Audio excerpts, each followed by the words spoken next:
Evening, ladies and gentlemen. Welcome to the Crucible. You asked why can't we just give them visas until they can't work anymore? That was your point, Andrew. No. That's not it. Let me repeat what my stance is. Evening, ladies and gentlemen. Welcome to the Crucible. Normally your host, Andrew Wilson, but tonight I'll be debating.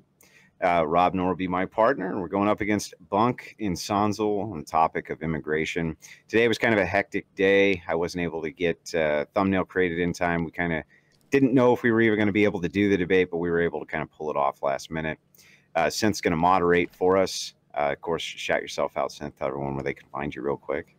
Sure. You can find me right here on the Crucible. I do a lot of debates here. You can also find me on my own channel at youtube.com/SINTHE. It's spelled just like it is on screen. And we appreciate you coming in to moderate. I didn't even have time to throw the heavy metal music together. So, I mean, I don't even know if the audience is ever going to forgive me, but we're just going to have to dive right into the debate, I think.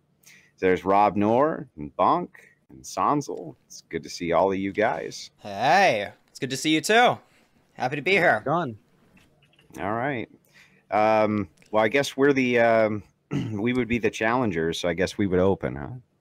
Sure. Yeah, I guess so. If you guys, is it so for the 2v2s, Andrew? Do you usually go with like 5 per opponent and do 10 minutes total or something, or what's the deal? Yeah, I do 10 minutes per side. Usually, the debates on 2v2s usually go a little longer, so I expect probably 2 hours plus.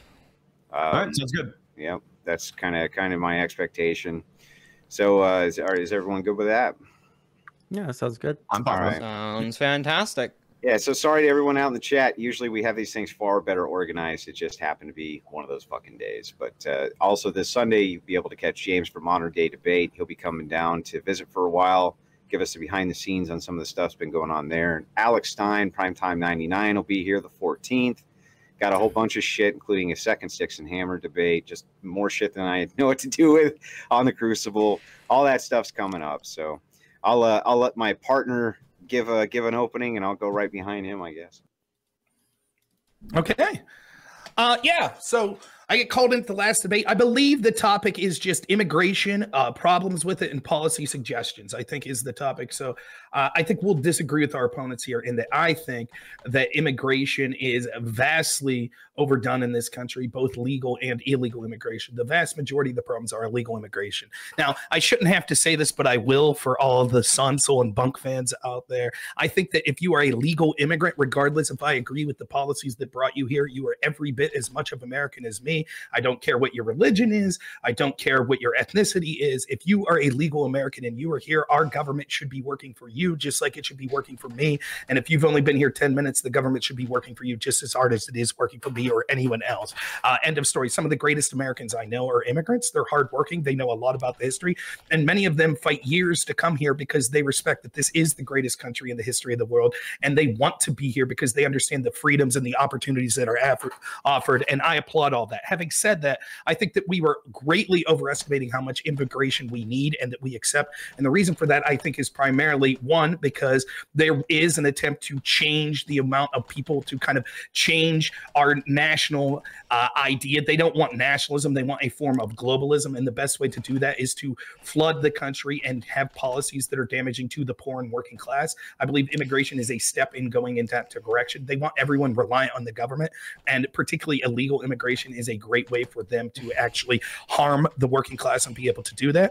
And I also think that the reason that occurs, that there's so much focus on that, is because they want people that are more likely to vote for them no matter what. And they think people will vote for them if it is an idea or if it is a group that's seen as benefiting them. But I find that to be a big, huge mistake. I think that the problems that you'll hear our opponents talk about could be solved quite simply by increasing birth rates in this country. And we should have policies designed to increase birth rates in this country to stop sort of the harms that you'll hear our opponents talk about, like we need people to take care of elderly people and things like that. So I think that's a better way to deal with it.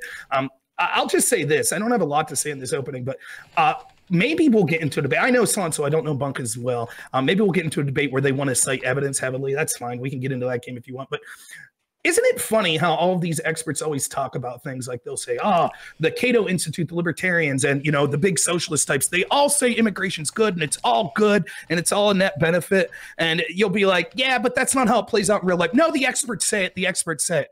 Why don't you take a look at DC and New York this week? right?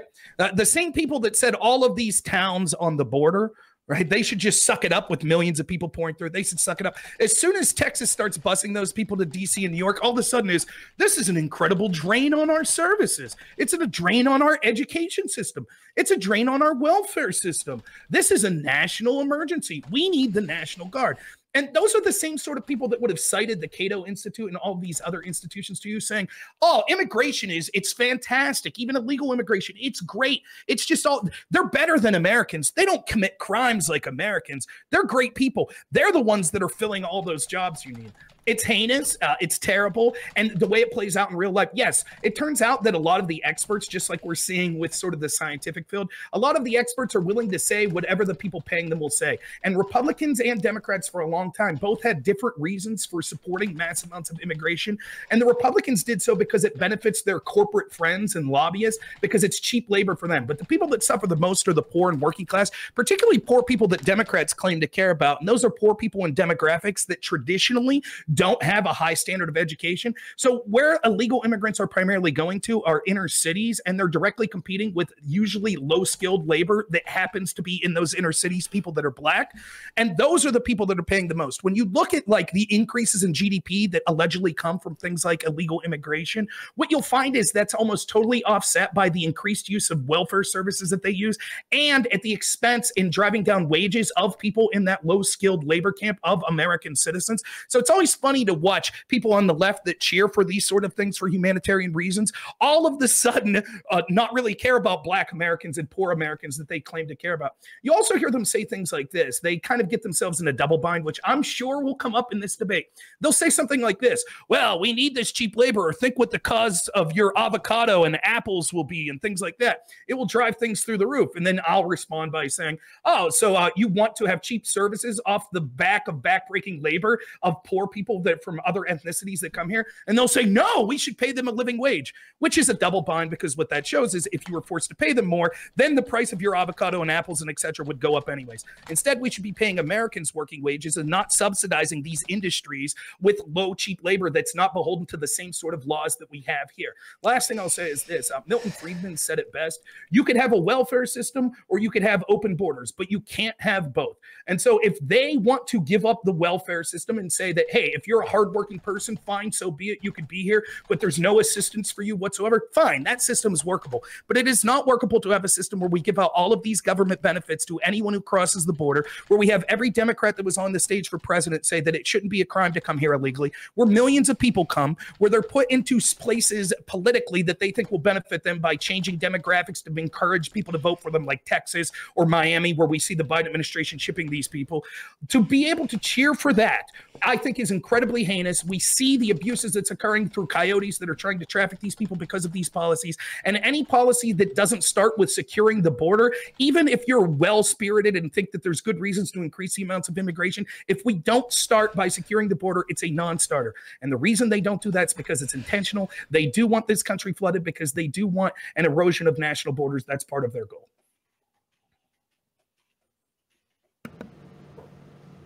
All right, Andrew, do you have anything to say on top of Rob Noerr's opening statement, or do you want to throw it over to the other side? If I have some time left, yeah. Yeah. Okay. So my position slightly deviates from Rob's, but I think in spirit we're kind of unified on this and in many ways. My overarching concern in the United States is the birth rate. It's not just my concern for the U.S., it's my concern globally. They're decreasing rapidly. And at the rate that they're decreasing, one day you won't just be able to replace your domestic population with an immigrant population. And we've become highly reliant on replacing our domestic population with an immigrant population. It seems silly to me and counterproductive to do. Now, that said, there's other problems too. For instance, if you just want to have people come in and do labor that you don't want to do, or you want them to come in and take care of these jobs that we need a labor force for because we can't reproduce ourselves enough to even create our own labor force, there's no good reason you have to give these people citizenship. This is one of the most bizarre things that I hear out of the left, and I don't understand why, if you have somebody who comes in and they're working, they're already being paid, they're already taking advantage of our system, Why can't they work and go home? Why do we have some moral obligation to give them citizenship? I have no idea. Why do we have any obligation to them outside of the contract of just letting them come in and do these jobs and then go home? What is the point of mass migration to begin with? The left says, and I've heard Sondsol say this many times, because we need the labor force, we need the labor pool. Well, that's nice. We can still have the labor pool, and there's absolutely no reason to give them citizenship for them to come in and do the labor. That's just silly on its face. And we can get into mass or the immigration that comes in across the southern border that's illegal, and I think that we should get into that as well. But I don't want to spend too much more time on this. I'm sure that we'll dive right in to illegal immigration as well. So that's just kind of what I wanted to add on top of my partner's opening. Perfect. All right, Bunk and Sondsol, whichever one of you wants to go first. You have 10 minutes to split, however you please. So you want to start first? Cool if I go first? Yeah, go for it. Bunk. Oh, yeah, Okay, sorry. cool. Yeah, go for it. Sondsol. Sorry, I was typing, so I had my muted. Forgot about it. Sure, yeah. Okay, so I wrote down some things from what they said. I'll give my position first. My position is essentially, in any way that you look at it, immigration is a net benefit for the nation that is receiving those immigrants. Generally speaking, you can look across any nation right now or in history that received a bunch of immigration, whether it's a very small amount or a moderately large amount. Of course, no one's going to say, let's bring in 500 million people instantly into the country. But generally speaking, immigration is a massive benefit to the nation that's receiving these immigrants. You can look at the fact that GDP increases, as Rob said. He tried to say that the welfare that they receive offsets the GDP increase. If you truly believe that, I don't know if that's 100% accurate, but if you truly believe that, well, hey, there are solutions to that don't involve giving up all of the benefits of immigration. For instance, if we were to, I don't know, make it to where we tax businesses that hired these immigrants, or taxed these businesses that have a very large labor pool in a different way, so that we could spread those gains across the entire nation rather than having the wealth siphoned to the top, then that would largely offset that issue. Let me see here. Both of you guys said we should increase the birth rate as opposed to immigration. I don't see why these things are mutually exclusive. We can simultaneously increase our birth rate and have immigration. So I guess I'm interested to see what you guys say about why we should do one over the other instead of both. Let me see here. I'm very, very curious how Rob is going to back up his claim that data from experts and people who study this for their living, for their entire careers, is somehow not reflective of reality, when they're taking data points that are taken from real life situations in reality, the same one that we all live in. So I'm interested to see what he says about that. And I'll throw it to Bunk right after I talk about the most interesting point brought up by Rob. Globalism is the goal, and the way to do that is to harm the working class. I'd love to see some kind of evidence that the elites are purposefully harming the working class so that they can achieve some sort of globalized I don't even know what kind of government he's thinking of, but yeah, if he thinks that this is harming working class people, and that there's some sort of intentionality behind it, I'd love to see that as well. All right, you've got 6 minutes and 45 seconds on the clock, Bunk. Do you want to hop in? All right, sweet. So as Sondsol said, those are a lot of the arguments that I've discussed with Sondsol before going into this discussion. Put some time into looking into immigration specifically. It seems that there are losers in immigration. However, I think there's policy that can curb these losers for massive economic gains. There are a lot of claims that were presented in Rob's opening statement, which I just flat out disagree with. Things like such as immigrants being a drain on our education system. I think this is just like plainly false. I think that I think immigrants would probably be less of a drain on our education system than things like children, right, which obviously don't work. To say that they are better than Americans and or commit less crime than Americans is just statistically true. The idea that people or experts are being paid to say whatever they would, or saying whatever they are paid to say. Sorry, I would like to see how that claim is substantiated specifically, and then also the idea, as Sondsol brought up, that these experts, they take looks at economics, but they don't see how it plays out in reality. These are again drawn from economics in reality. These are data points that are drawn from reality, right? And while there might be certain things within reality that are negatives to immigrants, such as some of the difficulty assimilating to a native population, I do believe that there are ways and policies that we can implement which can assimilate people to a native population and would also be cheaper than just raising the birth rate.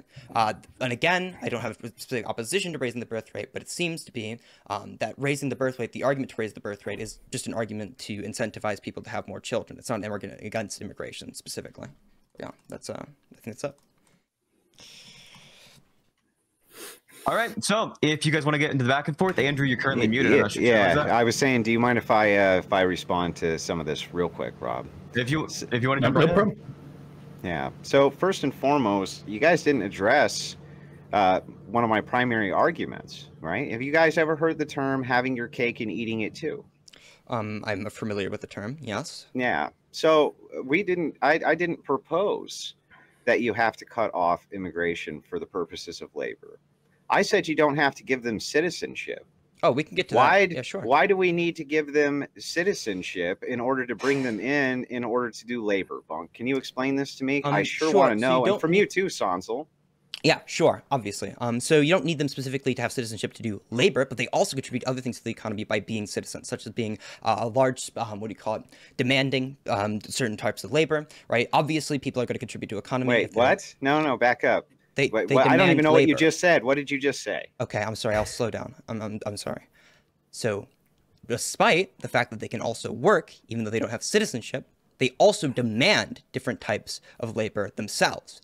Being that trade inherently produces wealth, this is how economies grow. It seems to be that we would want them to be within the country for a long period of time, as they would both demand and supply labor, producing more wealth. Why wouldn't they be allowed to be in the country for a long period of time? Why do we have to give them citizenship? Why would we not give them citizenship if they're going to be a part of the country for a long period of time? You know, hold on. The debate topic's immigration.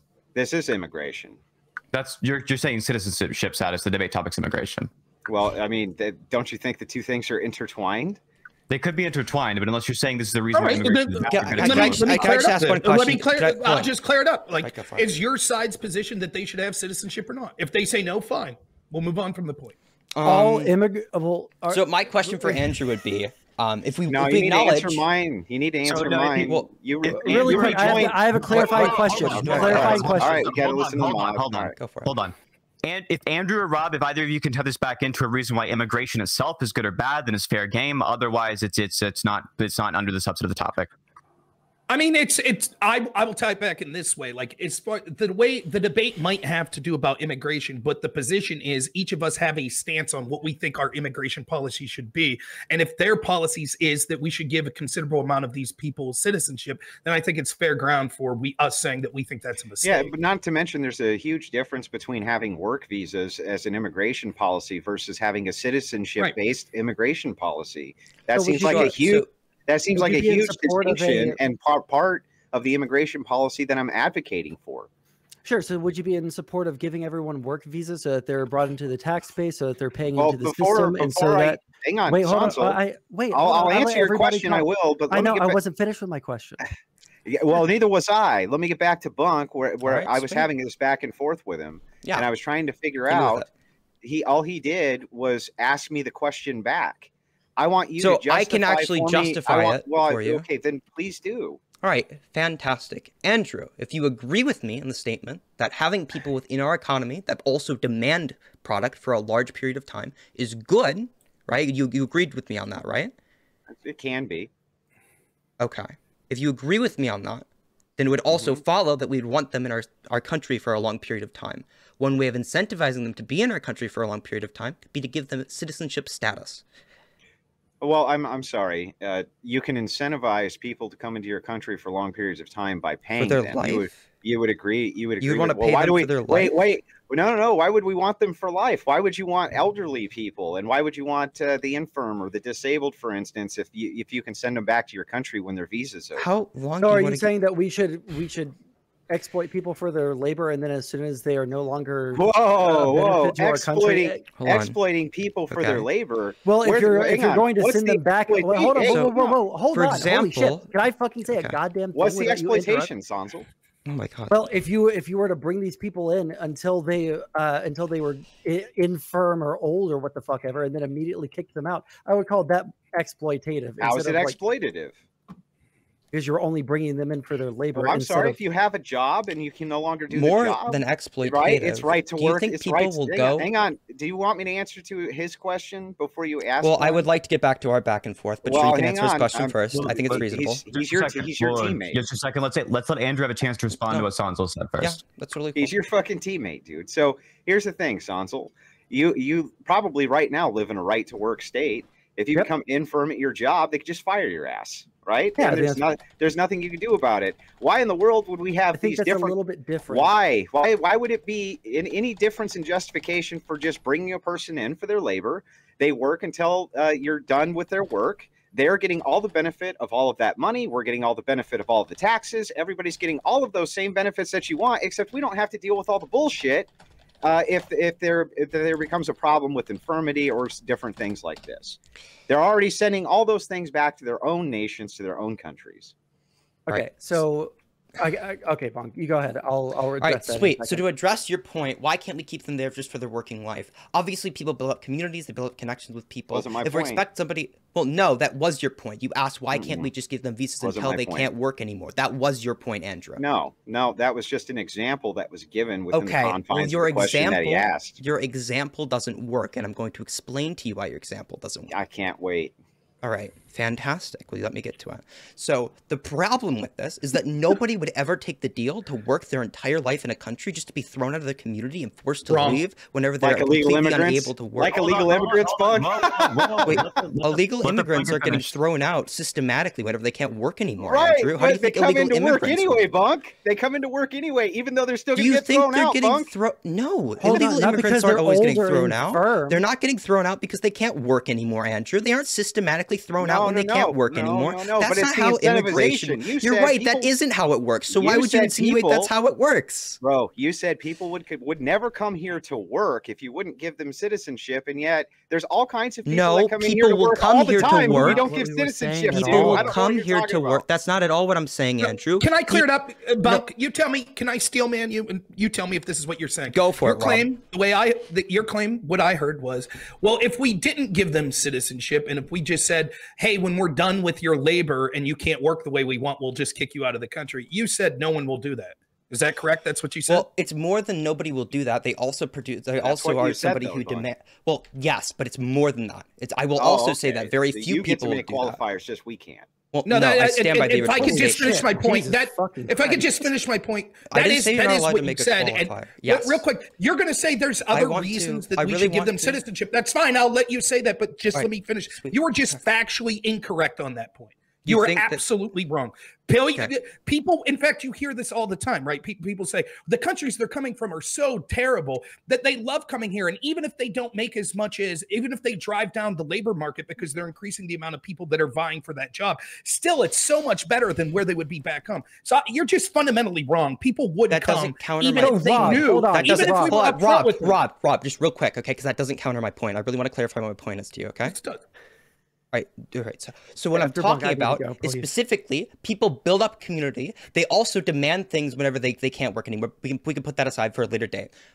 Specifically, they build up community. People don't like to get thrown out of their country whenever they can't work anymore. You obviously have to establish like some real estate. You have to be able to move, right? These are Not their obviously things country. that are going to be. Well, If yes, they it don't- would. If we didn't give them citizenship, it wouldn't be I'm their sorry, country, Bunk. Andrew. You knew what I meant by saying their country. Don't try and act like you didn't. Oh, no, I didn't. I didn't know what you meant by that, Bunk. Andrew, do you think that I meant their native-born country, or do you think that I meant the place that they lived up to the point where they can't work anymore? Well, that wouldn't be their country, though. Well, Their I'm asking country you what would- you think Which I meant. country? Well, I think that when a person says their country, they mean their country, Bunk. Don't you think that when people say their country, they mean When their I country? say their country, Not the I country mean that they country happen that to be somebody in at the has time. been. If I was in Germany So right now, I am Bunk, would you say making- that that was my Is this country? entire This debate is a just going to completely be semantic like distinction. I don't really care Semantics Andrew are important in crying debate. about the fact that This people can be like important in there's debate. a It's just not difference important in in this debate, like Andrew. tiny You knew what I semantic meant. differences. I'm not gonna. We can debate right, over the can I- semantic if I may- differences of if what's I may saying try to their save us. country. Save Save It us, doesn't Rob. matter to the debate. Just a second. Let's let Rod jump in really quick and let Go Rod. for it. Yeah, I'll just try to steer. Like, Bunk, I see what you're saying. You're saying, but there's other reasons that these people would like to stay.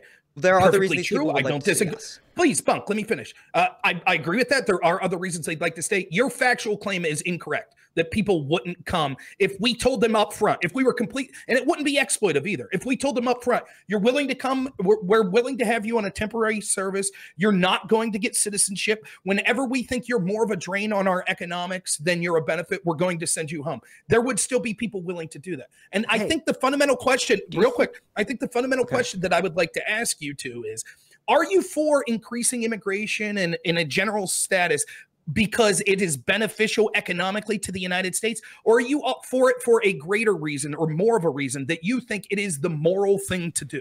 Because I think that distinction is going to be important to how we go in this debate.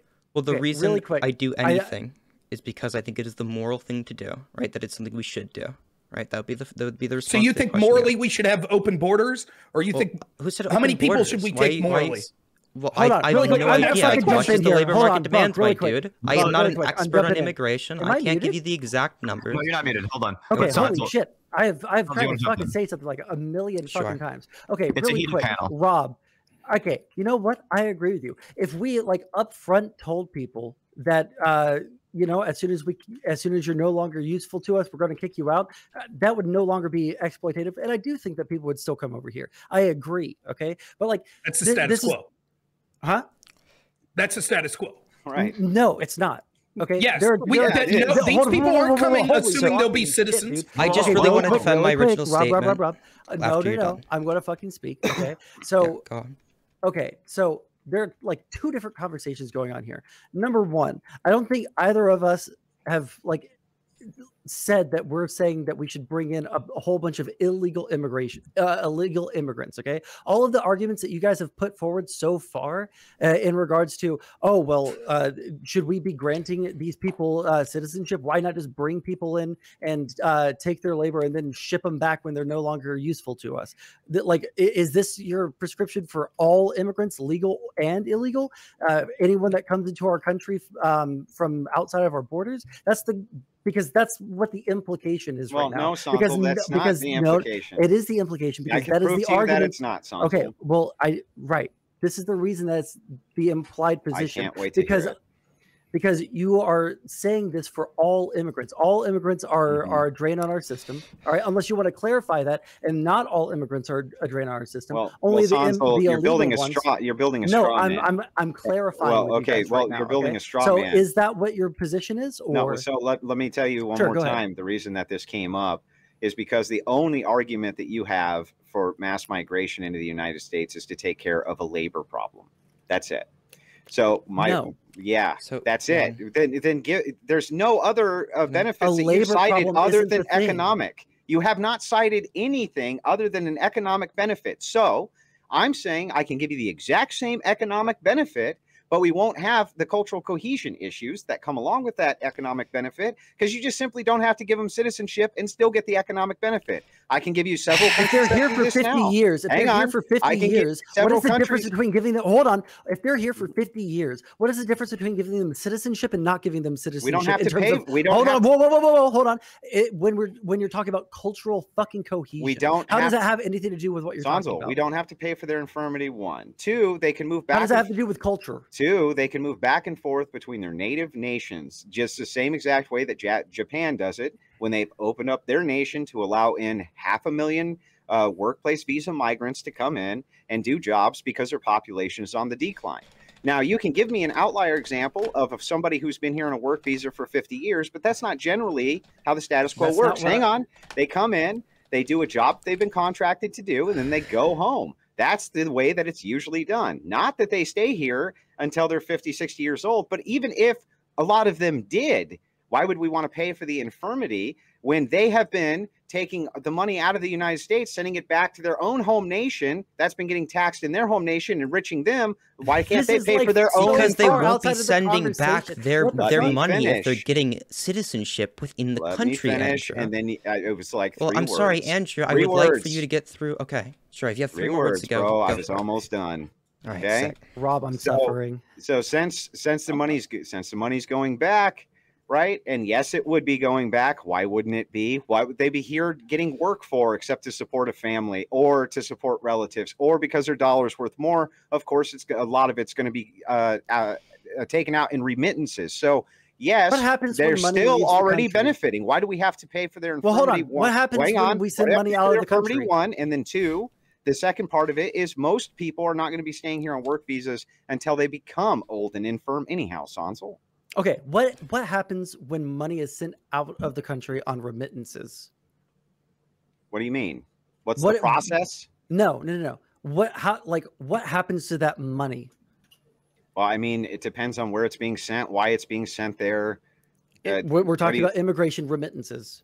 Well, Sondsol, Right. like, what are you talking about? Okay, What do you a want? Mexican guy comes over.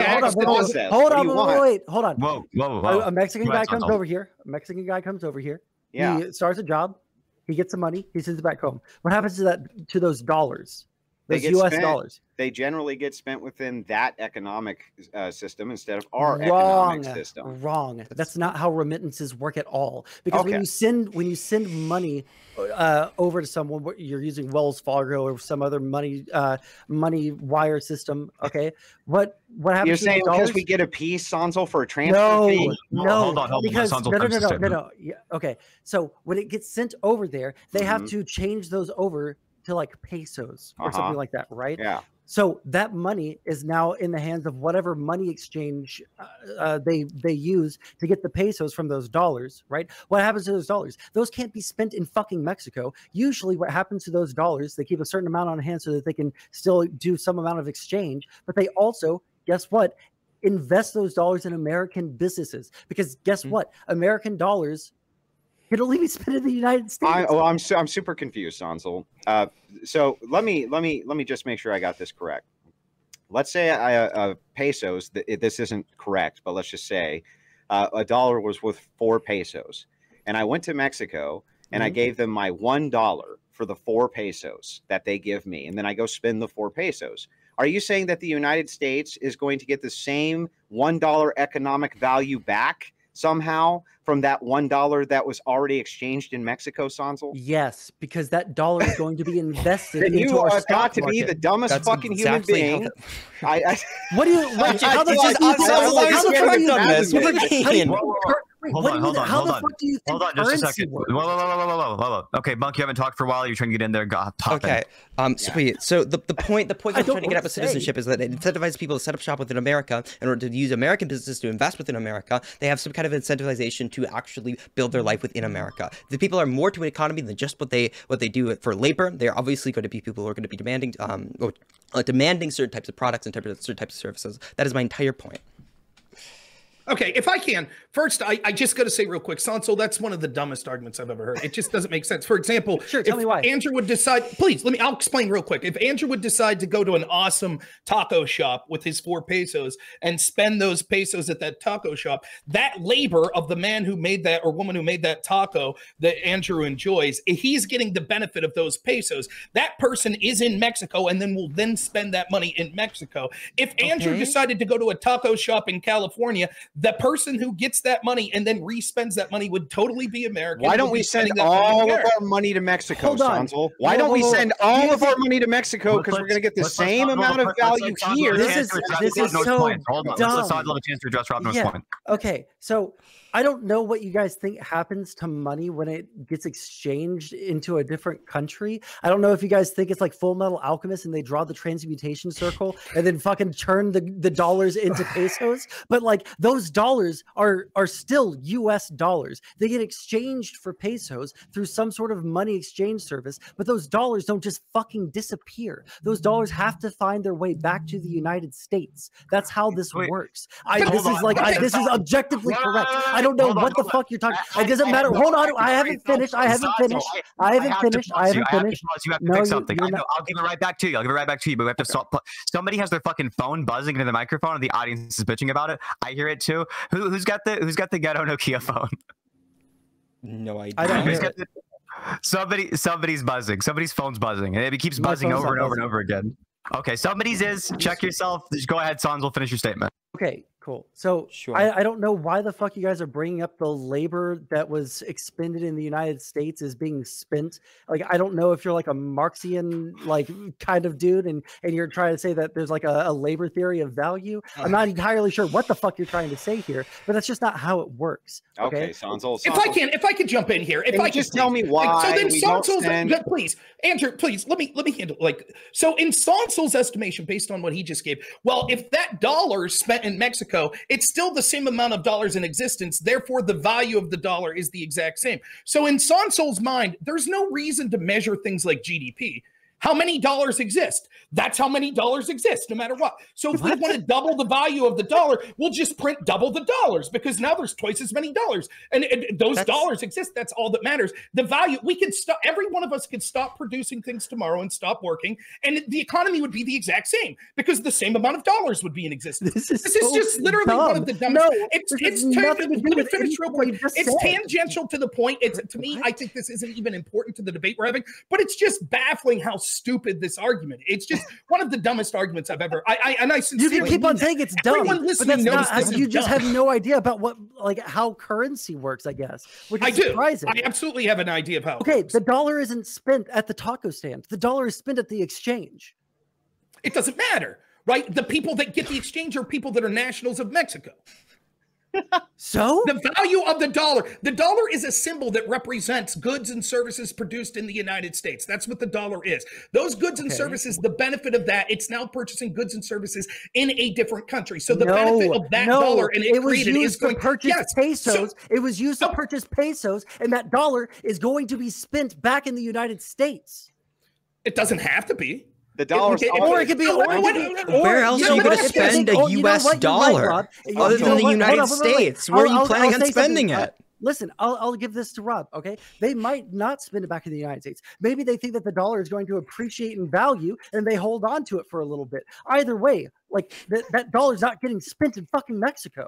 Okay. So why don't we, let me just ask you this. Why don't we help the Mexican economy? Would you admit that if, like, for example, all of us took all of our life savings and went to a small town in Mexico and it went to small businesses there, that it would greatly help those small businesses? Would you admit that, Sondsol? Yeah, probably. Okay, so let me ask you this. Why don't we solve the world's poverty by just sending every US dollar to each country that's poor and having them currency exchange, get the benefit of those dollars, send them back, and it won't hurt the United States. Sending all of our wealth there won't and we could literally eradicate world poverty by just each one by one sending every dollar to Sri Lanka, and then we'll send every dollar to Haiti, and then we'll send every dollar to Mexico, and we've literally alleviated poverty.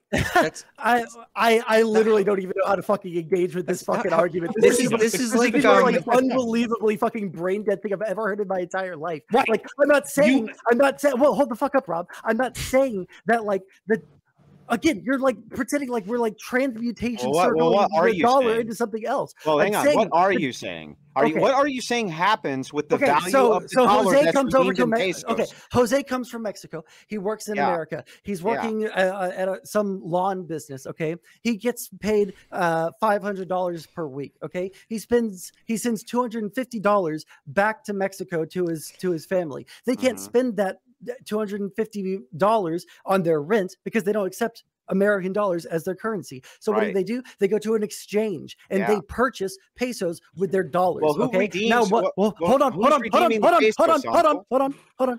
Whoever the fuck they sent the money to, it doesn't fucking matter. No, it matters. So now this $250 is now in the hands of the exchange. But who's paying for the $250 American dollars, Sondsol? Who's paying for it? Shut the fuck up for 1 second. Jesus fucking Christ. That $250, okay, is now with the exchange institution. Okay, so what happens now? Okay, well, they what do you think happens to those dollars? You destroy? I mean, that's why I'm asking you. No.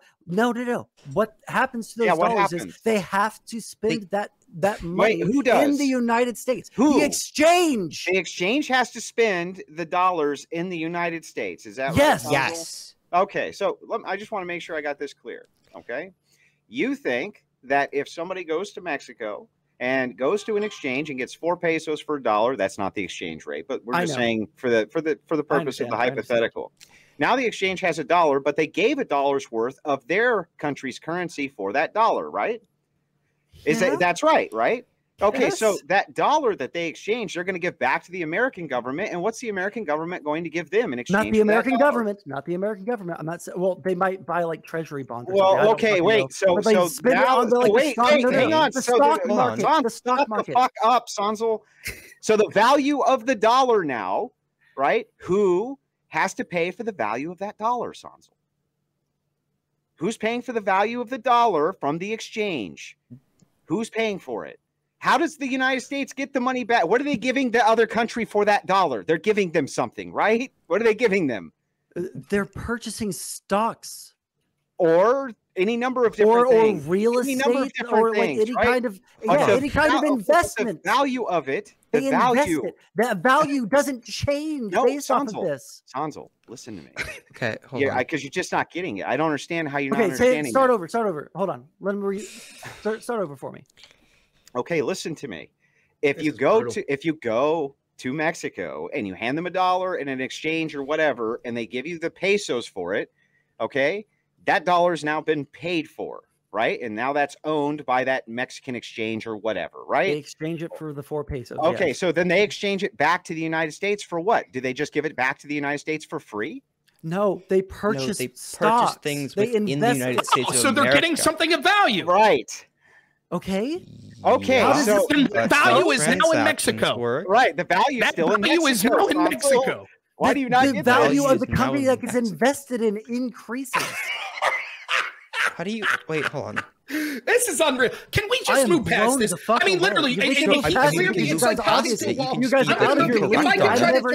could try to turn this back, I literally have zero interest in listening to Sondsol try to wrap his brain around this stupidity. I can't wait for you guys to go after this debate. I can't wait for you guys after this debate to look this up and like realize, oh man, I'm a total fucking retard. I was wrong about this, but I'll never fucking admit it. I didn't say that word. I said that it's just one of the dumbest arguments I've ever heard. You haven't thought this through.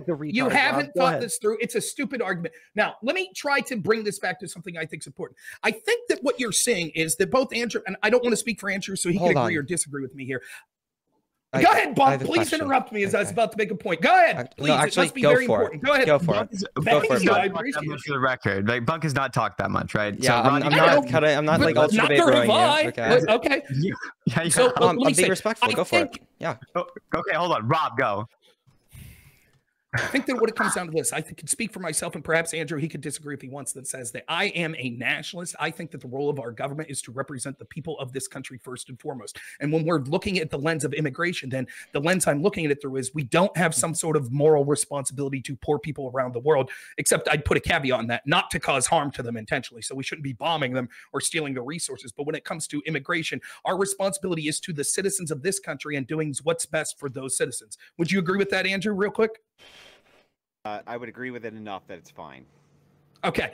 It seems as if at least Bunk is suggesting something different. He says that he suggests that it is the moral thing to do. And this is oftentimes the position we see. Andrew is correctly confused. The only reason that either of you gave in your opening statement as to why immigration is good are economic reasons. And you're going to lose that debate every time in the sense of we shouldn't give them citizenship, because Andrew's absolutely right. If it's purely about economic benefit to the United States, then certainly, if anything, you would take them while they are useful labor-wise to us, but you would get rid of them when they weren't. If you're saying it's about something more than just economics, it's about morality, or we don't have the right to have borders, or we have the right to help poor people around the world. That's a different argument which I would like to get to. So my question to you is, we have clearly outlined our position. It's about helping the United States and the citizens of the United States. What is your position? Are you saying that we have a moral obligation to poor people around the world that want to be immigrants? Do you think that we should have a more efficient economy? Do you think that's a good thing?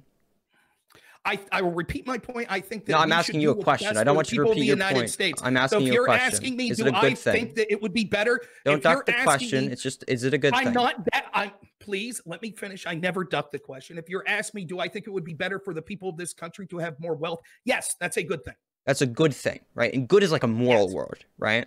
Would you agree? No. You don't think good's a moral word? What do you think good means? It could be something more, but there's also objective. Well, it could be something more. What do you think it means in this context? No, it could being moral is something more. At the base. No, I'm asking you. What do you think it means in this context? What does it mean to be good? I am telling you. If you would stop interrupting me, I will tell you exactly what I think. I think good can mean a baseline good. What I'm saying about it is just that it's beneficial to the American people. Could it also be moral? I think it is the moral thing for our government to work first and foremost for the people of the United States and the citizens of the United States. Right. So you're making decisions based on what is morally good, right? Right. The question. So it's a morally good thing from your perspective too. To have a more functioning economy. Where I'm trying to have a debate. Where I'm differentiating is this. I'm outlining our stance that we are basically advocating from a stance of nationalism, that we want our government to do what's best for the citizens and the people of the United States. Are you suggesting that's all you're interested in? You can call it morality or whatever. That's all I'm asking you. Well, it's not that I can call it morality. It's an economic argument? Is it purely an economic argument? Is that what you're saying? Good you'll get crushed. I think it is good for a good economy to exist within a country, right? I think that we should have an efficient economy. Great. Do you think you're winning the economic argument? Okay. Hold on. Because you have not countered anything that I've said about the citizenship. Okay, not a single thing. I will repeat. You can repeat it. It wasn't a counter to what I said. Right. I will repeat. You have offered not one piece of evidence why it would benefit our country economically. No, I have. To keep old, infirm people that can't work. How about this, Rob? No, Go I ahead. have. Tell me what that evidence is. Tell me that evidence. Rob, do you think that the only thing people will ever contribute to an economy is that they provide labor? Or do you think there's probably more ways that people interact with an economy other than providing labor? No, I think that it is even though there are many ways that you could provide for the economy. It's a yes or no question. Do you think there is, or do you not think there is? It's not just yes, it is a yes or no question. There is more. Okay, yes. You can elaborate afterwards. It's a yes or no question. Go for it. Okay. Yes, people contribute in other ways, but you are an incredible net drain if you are infirmed and rely on social services and cannot work. You are an incredible net negative economically. You think you are a net negative if you have a lot of, for example, property in this country, that you have money that you can spend in this country in order to get goods and services. You think that is a net negative? Yes. Okay. I think that people's general interaction with the economy are good. I think that if people are having interactions throughout an economy, it generates wealth. That's how economies grow. Okay, yeah. So if that's true, even that's for example. I'd like to interject here why? Real quick. I'd like to interject here.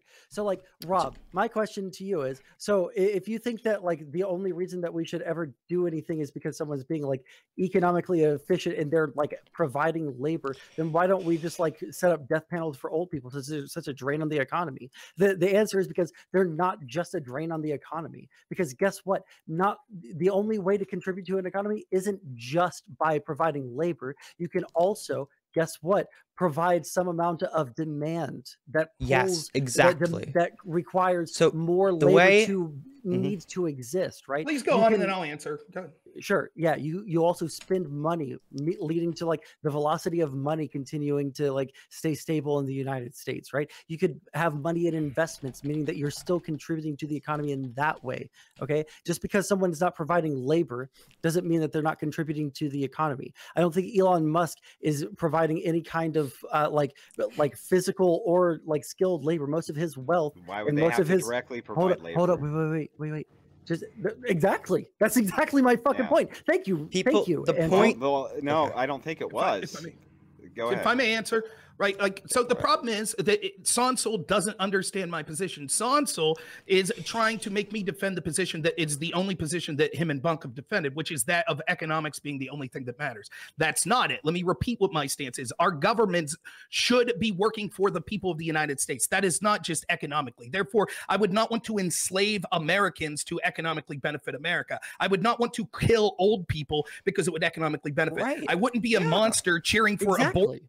Because I think killing babies economically benefits Americans. Those sorts of, there are more things than just the economy, right? No, I agree with you. We fully agree on this point. Please, you don't agree with me. No, I fully agree with you. I promise I fully agree with you. Please be quiet. You could feel free to respond. I've been very quiet this debate. I just want to interact with you. I want to engage with the argument. Do it for a little bit longer.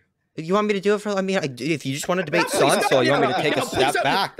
I mean, I can leave the debate. I'm sorry, who am I? Go ahead, Bunk. Go ahead. Please interrupt me. Don't let me finish my point. Bunk agrees. That's it. End of the debate. Bunk agrees with me. Great. Okay. Well, no, I just don't want you to act like I don't agree with you, right? So, but the point that I'm making. You agree. Great. The point that I'm making is that the economy serves the people. Out now? Or are you going to let me talk about what the disagreement is? I've been very quiet. You've talked more than I have this entire discussion, my dude. Don't act like I've been cutting you off at every single. You haven't been able to get a fucking word in edgewise. You've been talking a lot throughout this discussion. I want to have this conversation. Well, why don't you let me elaborate on my point instead of screaming at me that I don't agree? In fact, why don't you tell me my position? What is my position, Rob? Your position is that no, I asked Rob. Your position is you're going to say you agree with me because I said that the goal of the government should be more about just economics of people, which is why we shouldn't kill old people. But you don't agree. You haven't made one argument whatsoever other than saying it's moral to discuss why you're talking about things other than economics. I'm talking specifically about working for the people of the United States. You don't agree with that. You don't. You already said that. Why would I want to have an efficient economy if not to serve the people of the United States of America? Why would I want to have an efficient economy if not to use those resources for good things? Money has no value morally, just like if we have more of it. Obviously, we have to do things with that money. Okay, I just want to, I swear to God, I'll be quiet for the next, for as long as you guys want to talk. I just want to say this. You're both conceding this is all economics. That's it. That's what you're both conceding. Play very hardly into what is morally good. Right? We have a more efficient economy. It's just about economics. Got it. Okay, for me, this argument like largely is economic because I don't give a fuck about the cultural thing because I don't think there's any like negative externalities from the cultural aspect, right? I don't know like if you think that there's like some soul. I don't know if you think that there's some sort of like soul of the nation that needs to be saved. No, Sondsol, but you do. I mean, you can't really even make that argument because you do know that if we're even fighting about immigration, then that's going to be an externality that's caused by immigration that we're fighting over. So no matter which way you cut it, you're going to have to concede to the argument that there is a cultural cohesion issue that happens. Now, you can argue that it's not that big of a deal. Hold on. But you can't really make the argument that there's no cultural cohesion issues that come with mass migration. Usually, okay. So just to be like ultra clear, usually when people bring up cultural cohesion in regards to I don't care what they mean. No. Okay, that's why I know. That's why I'm clarifying right now. Okay, buddy. So when we talk about cultural cohesion in regards to immigration, usually people are talking about people are coming in with different cultures, and that is leading to a lack of cultural cohesion in the United States. Is that not what you're talking about? I don't care what anybody else says. That's called a straw man. Sondsol. No, it's not a straw man. No, it's just they're actually asking you what your hang position on. is. He says, it's a request for like, okay, is this your position? Please clarify. Do you want me to respond to him, Bunk? Tell me when I can talk. When I'm not talking, you can talk just fine, my dude. Go for it. Are we good now? Can I respond to your partner? Go for it. Okay, great. So, Sondsol, where I was at, I just wanted to let you know what I'm saying by cultural cohesion is any type of incohesive societal measure that happens from any externality. Okay. That's it. You understand? Yeah, no, I understand because I don't take you for the kind of guy to be like, these fucking Mexicans are coming into our country and brownifying the United States. Like, you're not that kind of dude. So we're just talking about externalities that the nation itself and the people who are in it are fighting over. Okay, that creates a cohesive issue. Okay.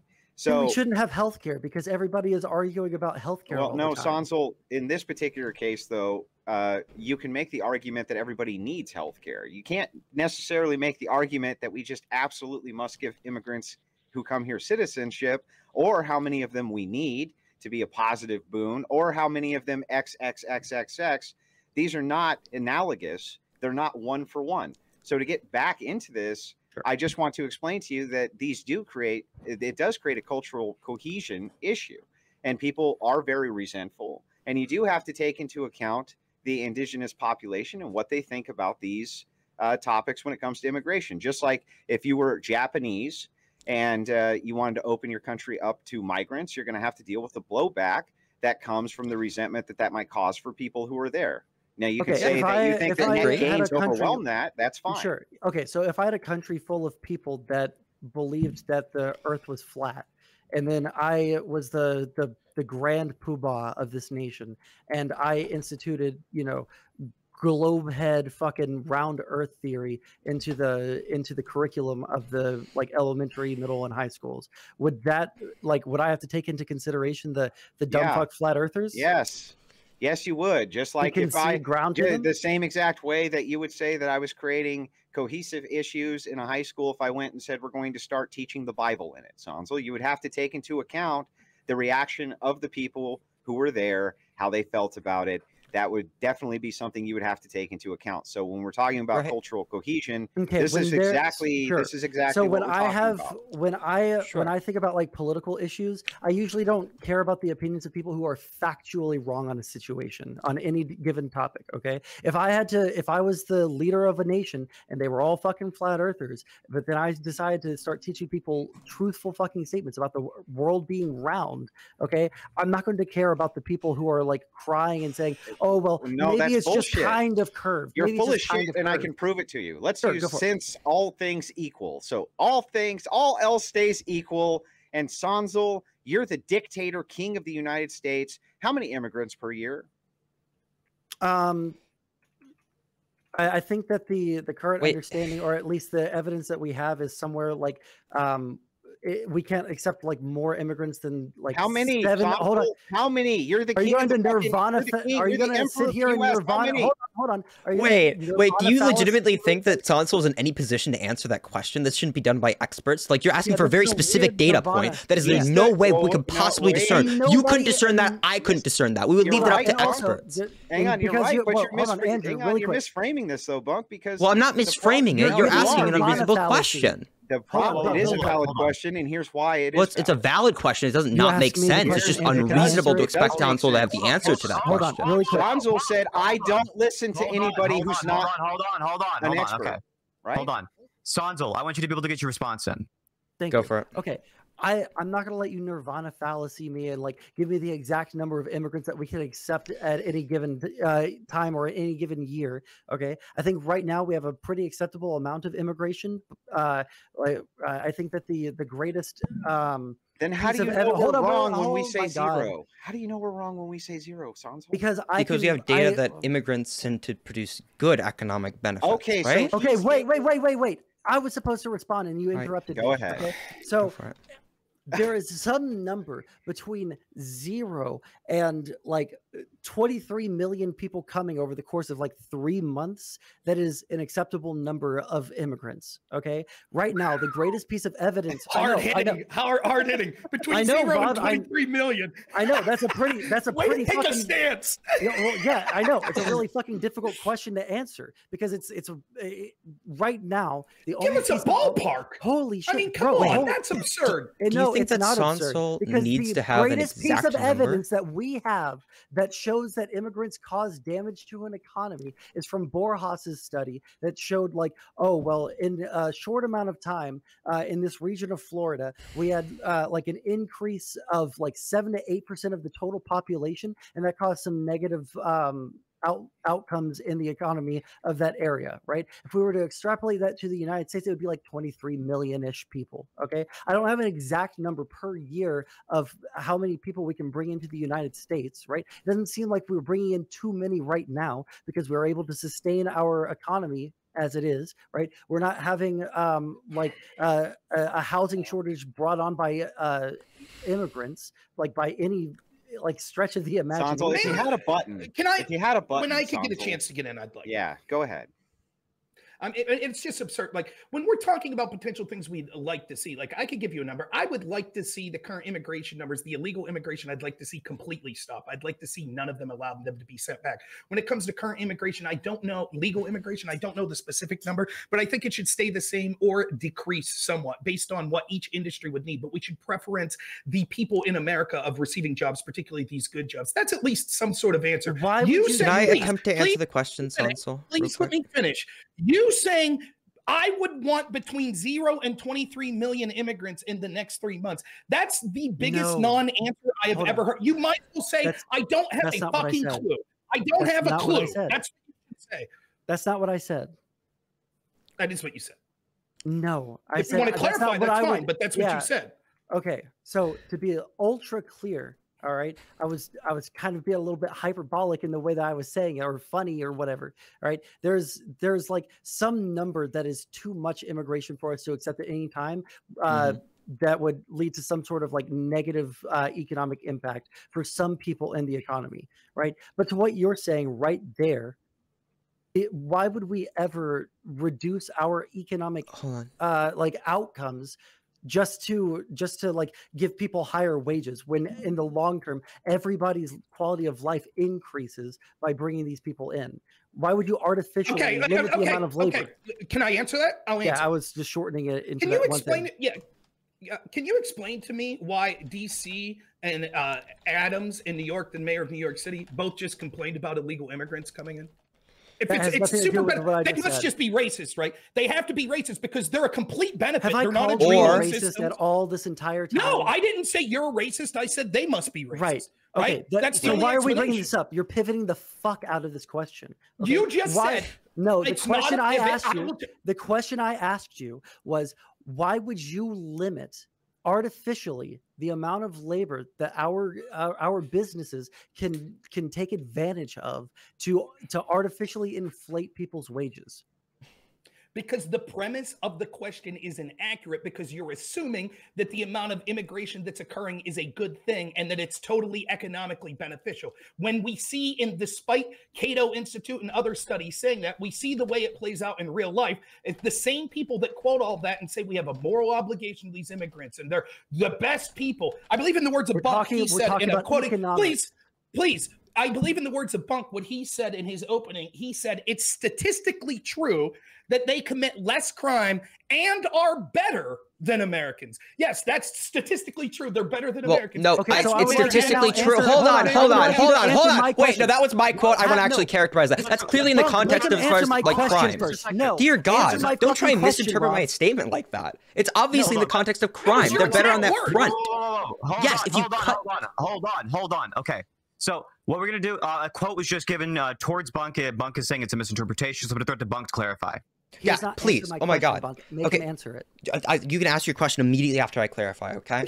When the statement is made in regards to crime data, that's why it's the first thing in the statement is about crime data. I'm not saying they're better in every single regard. Obviously not. That's a weird as fuck interpretation of this. You'd have to intentionally like try and misunderstand the English language in order to get that like view of it. Can you move your mouth a little closer to your fucking microphone, Bunk? Will you listen to the statement? Will you listen to the statement if I move it a little bit closer? Did you not hear me the first time? Move it a little bit further. Is that why we're missing? Screeching's piercing my eardrum. Anyway, I hope it does. Your hearing's already going out, my dude. I don't doubt it. So let me address your question specifically. I swear I'll answer. Right. But can I re-ask the question? You're asking me these questions. So the implication is you're saying, of course, we wouldn't want to restrict the amount of people coming in if it economically benefits the United States. Right. Yeah, as long as we have like a moderate amount I disagree. Yeah. Okay.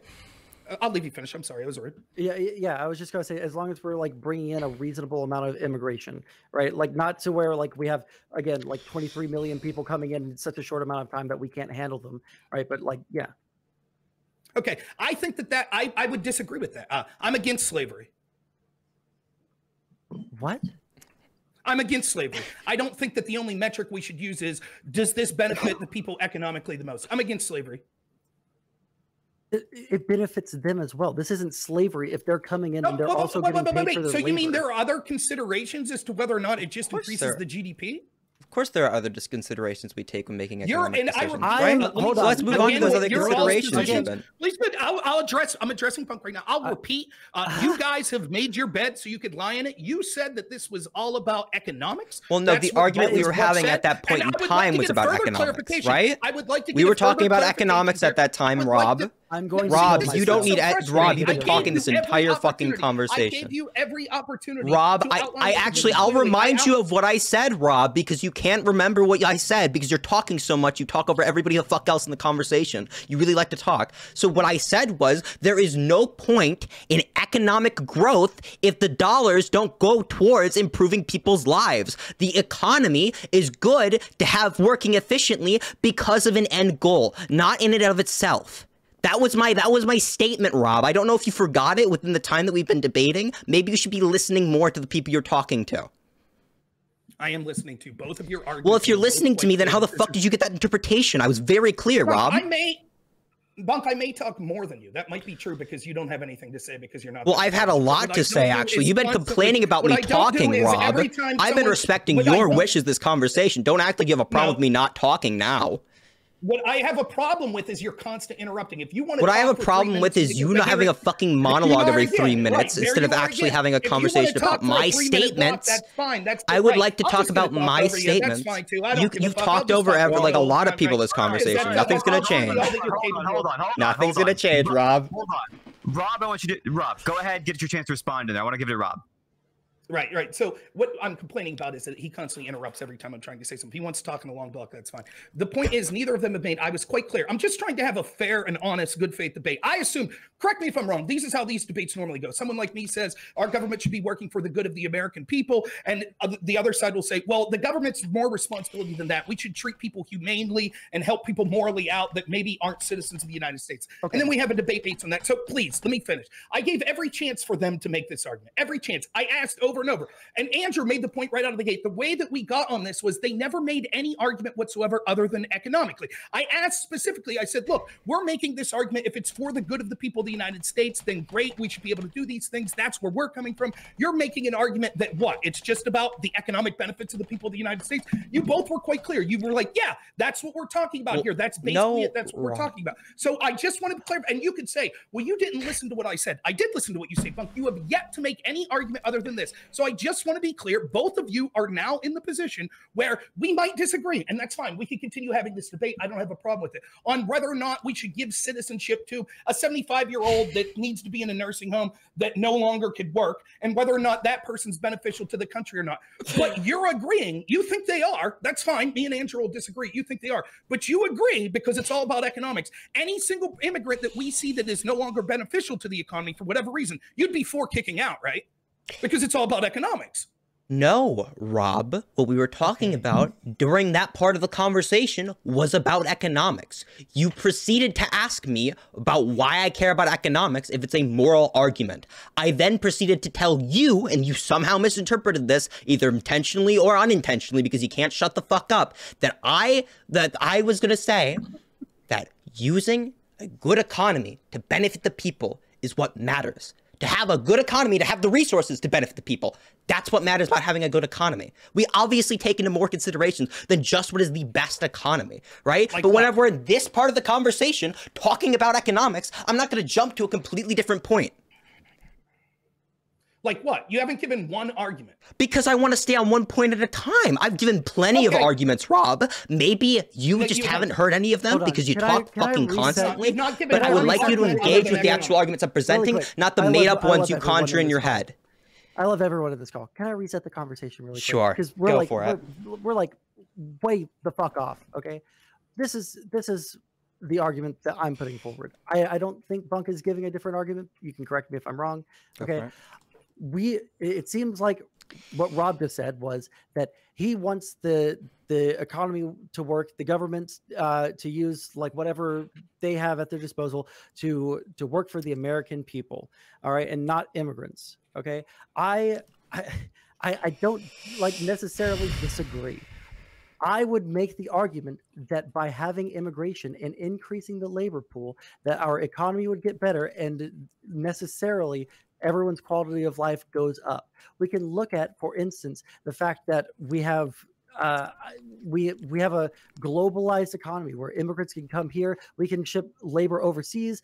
Labor can come over here, and you already said that, Sondsol. I know. I'm resetting the position. I'm resetting the tone for the debate because we're like way in a million different places. Okay, so like I would say that because we have like reduced costs of consumer goods, right?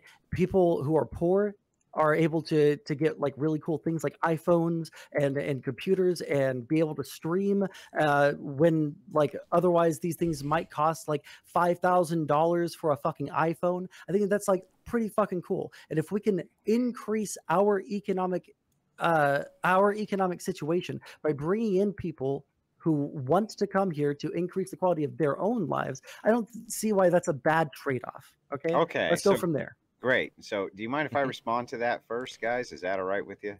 Yes, I would love that. All right, great. So first and foremost, why does any of that require mass migration? Why can't you just bring in the number of immigrants that The would be debate isn't about mass migration; it's about immigration. Is mass migration a type of immigration? Yeah, so it's illegal immigration, but if you ask me to justify illegal immigration on its own, that would be completely off topic. Bro, calm down. It's not off topic. It's not off topic. We're talking about immigration policy, right? When we say mass migration, we mean a lot of But if you ask me to justify a stance, shut the fuck up, Bunk. Okay. Shut up for a second. Sure, go for it. Okay. So one more time, when we're talking about mass migration, that means a lot of immigrants. And when we're just talking about standardized immigration policies, that can mean something totally different. Now, what I propose instead, because what you just said was like a whole lot of talking points and nothing, why can't you just bring in the number of immigrants that would be necessary to fill current job vacancies and no more?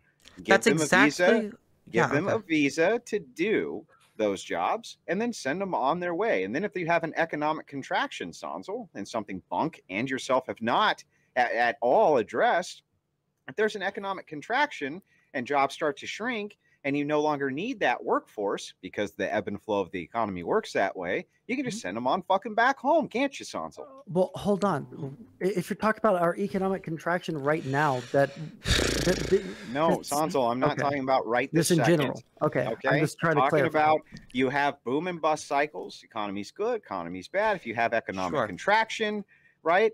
You might want to send people home. So, for instance, wouldn't it have saved us a ton of money during the lockdowns, for instance, if we could have sent people back home who were just here on a work visa rather than pay them to stay at home? That was a huge contraction, right? You think it would cost less money to have people stay in their homes and work from home than to deport them? That's a straw man. They weren't staying in their home and working from home. They were if you're talking about work visas and getting paid for a year, like H-1B work they were visas, sitting on their asses for a year. Hold on. If you're talking about people that are here on work visas, all right, generally speaking, these are like H-1B visas. No, Sondsol. That's not what he's talking about. Listen to me. Can I actually respond? Somebody who was literally, so the day before the lockdowns happened, a person who became a citizen the day before is now entitled to all of the benefits in the United States, which would include getting paid to stay at home, right?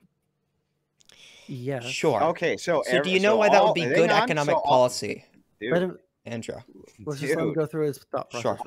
I just want to respond spit to out this. the 30 points. I'll write them all down.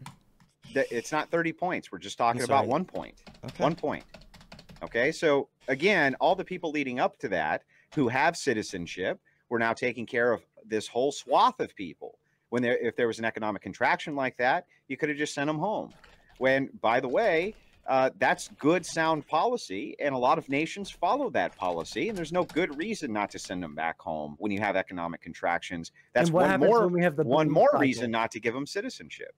What happens when we have the boom cycle again? Bring them back here and spend the money to send them back and bring them back here over and over and over? Wait, Sondsol, you must love that, because that would mean that private companies were spending billions of dollars on airfare and making the economy absolutely boom, just bringing the immigrants back in to spend more money. We're spending. You got to love that, right? You love spending money. That would take government fucking like. Why would it take government money? Because you're deporting people. Private businesses. Can I make a oh my god! I just want to respond to the answer. Please go ahead, Bunk. I'm sorry. Yeah, before you go ahead, respond. All right, sweet. So the reason that we'd have, for example, things like economic stimulus is because we don't want people to just sit on hordes of fucking money in the case like a fucking pandemic comes around, Andrew. We want money moving throughout an economy. That's how an economy is. I use the pandemic as an example. Thank you. Right, but I'm showing you why your example doesn't apply to this conversation. It does. You're bringing it up as a situation in which we should be throwing people out. But if people have to set on a bunch of money, whenever they have to, people have to set on a bunch of money just in case they get thrown out, then the economy doesn't do well. Just in case a global pandemic comes around, like that's obviously going to stunt your economy. That's going to stunt your growth. Okay, that's why we have policies like this, Andrew. I just want to see. I want to see if you're actually fair-handed in good faith. Sure. Do you think that I brought up the lockdowns as an example of what could happen during economic contraction, where it might be useful to have a visa program where you could send back workers that were no longer needed? Or do you think I was saying that we should have a visa program just in case there's a pandemic? Which one do you think I was saying? I think that you were bringing it up is a good situation where the visa program would be applied. Would that be a fair characterization, Andrew? Yes, that would be. Yeah, I'm showing you why this would not. So hang on. So answer to that in the scale of what your response was to me. Sure. If we want people to set up within our economy, to spend money within our economy, we cannot have the threat of them just getting thrown out and completely fucking deported the second that an economic fucking pandemic comes around to stunt the economy. Well, wait, because people don't fucking invest in things that they're just going to get thrown out of like later on. If there was a contraction, you would send them back home. You would just terminate the work visa. Big deal. You would terminate the work visa. Do you think people would be more or less likely to invest in, like, for example, housing, for example, different, like, what do you call it, different products around that are localized? Do you think they'd be more or less likely to spend money on those things if they were going to be thrown out of the country at random, if everything ever comes, if anything ever goes wrong? Or how would it be at random? I don't think pandemics are super predictable. And by the way, why would they stop their investment capital? They would still make money on their investment, even when even if the economy contracted. That's one. And then two, most people don't. If you were able to send back the workforce you didn't need, you now have opened all those jobs up for your domestic population. Well, you've not opened them up because if they require, then why would you be sending them back, Andrew? You're sending them back because they're not required anymore. You're not opening up the jobs. The jobs don't exist in your idea. Do you think that we have economic contractions where you have less jobs than you have?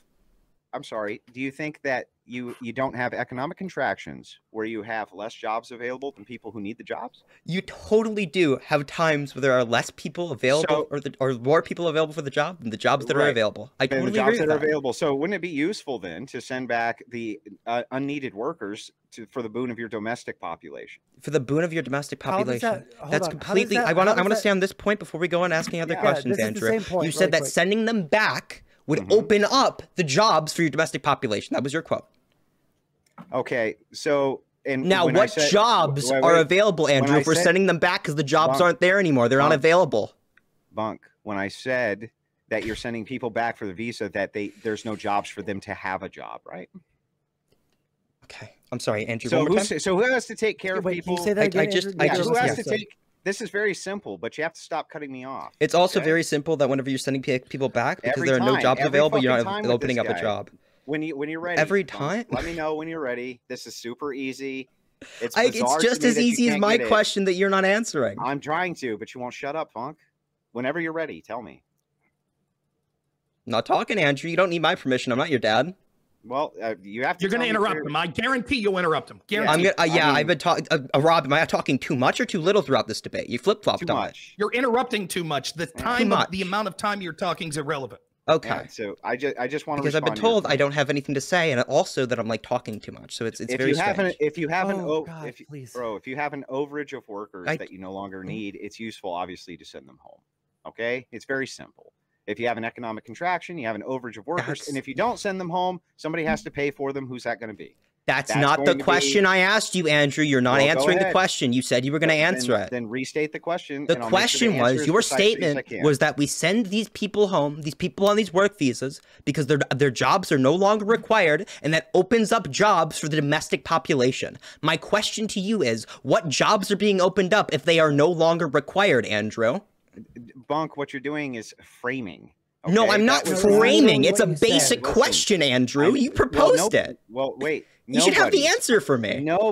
I told you exactly what my position on this was. What you're doing is you're just reframing it as some kind of bizarre gotcha.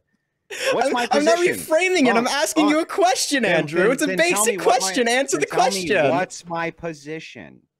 I'm trying to figure out your position. I'm asking you questions about your position. You keep fucking ducking them. So why don't you answer me the question about your position, and I'll understand it better. Whenever you're ready, I'll restate the position. I don't want you to restate your position. I want you to answer my question about your position. He'll just reframe what you said.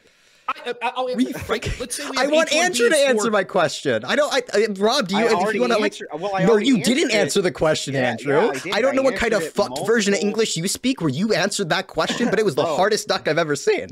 Tell me one more time. What's my position? My position is. I want you to tell me the answer to my question first, Andrew. I just want you. Well, I can't answer a question. I know you can't answer the question. That's what you've been ducking at. A question I've already answered 3 times. Well, no, you haven't answered the question, Andrew. Hold on. just to help make sure this conversation moves forward, because I don't want to stick here for like another. We've got it's a 1:19 right now, right? We've got about like 1:30 until we want to bring callers in. In the case of the question is an hour? An hour and 19 minutes, yeah. We haven't even started debating yet. Hold on just a second. So Bunk, the question you're asking Andrew, right, is what jobs are being opened up if they're no longer required, Andrew? Is that the question? Yes, that was the question. Yeah, but okay, so I'm going to answer this. I'm going to answer this for the fourth time. The answer you can answer it any other time. This is going to be the first time, Andrew. Yeah, this will be the fourth time. Hold on. Let Andrew go. Whenever you're ready, Bunk, you tell me. And the moderator said you can go. Go ahead, Andrew. Okay, so for the fourth time, I'll answer this question. Within the framing of that question, nobody's. But that's not my position. Fourth time I said it. Fourth time, okay, Bunk. may I? Andrew, may why I, are you arguing? Time, Bunk.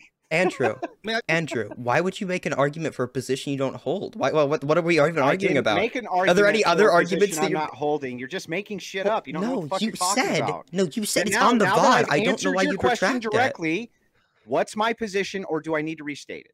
You can restate your position if you'd like to. I would like to state on this question. So you don't know what my position is? Well, your positions flip-flop back and forth, and maybe you were arguing for a position you didn't actually hold. So I don't know, dude. Hey, maybe Rob, you don't know your position.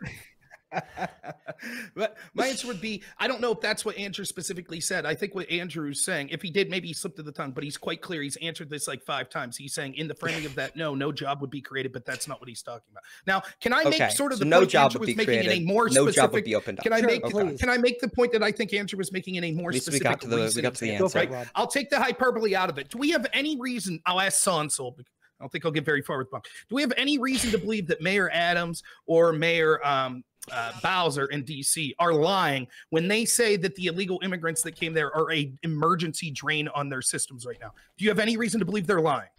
No.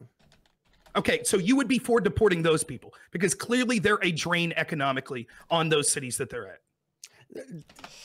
There's like, if the option was like we have an emergency situation, there's like nothing else that we can do, then yeah, like we should deport those people, right? But like that's not what this situation necessarily is, right? The reason that they're there in the first place is because they're being sent by Governor Abbott as some sort of like a gotcha to the libs, right? To the Democrat cities, even though there are Democrat, like all of the cities in Texas are also Democrat cities. I don't know what the own is, but our infrastructure down here in Texas is built in such a way that we can handle an influx of immigrants because we expect that, right? Whereas someplace like Washington, D.C. or New York, I don't think that they're equipped to like receive a massive influx of immigrants. That's why I said that it's like it's contingent on our ability to like receive them, right? Okay, but I just want to be clear. I think that that's a garbage answer, and I'll tell you why, right? Because the argument that people make, it seems that you all have been making here, is that like it is erroneous to say that these people, illegal immigrants specifically, are a drain on, say, our education system. In fact, Bunk said in his opening statement, he literally said it's not true that they're a drain on an education system. He would like to see proof of that. Well, it's just self-evidentiary, right? It's self-evidentiary because we could see in places the way it plays out. Like they speak a different language many of the time. They're people that don't have resources when they come. They don't have income right now. So it's going to require resources that come from tax dollars. It's going to massively expand the amount of teachers, resources that we need for people. So it's clear that it'll be a drain on the education. So, let me finish. Hold on. That was just like one point at a time. Let him finish, Bunk. Can we just like focus on the education thing? A quote that I Shut the fuck up, Bunk. Let him finish, Bunk. I would like to clarify what the quote means.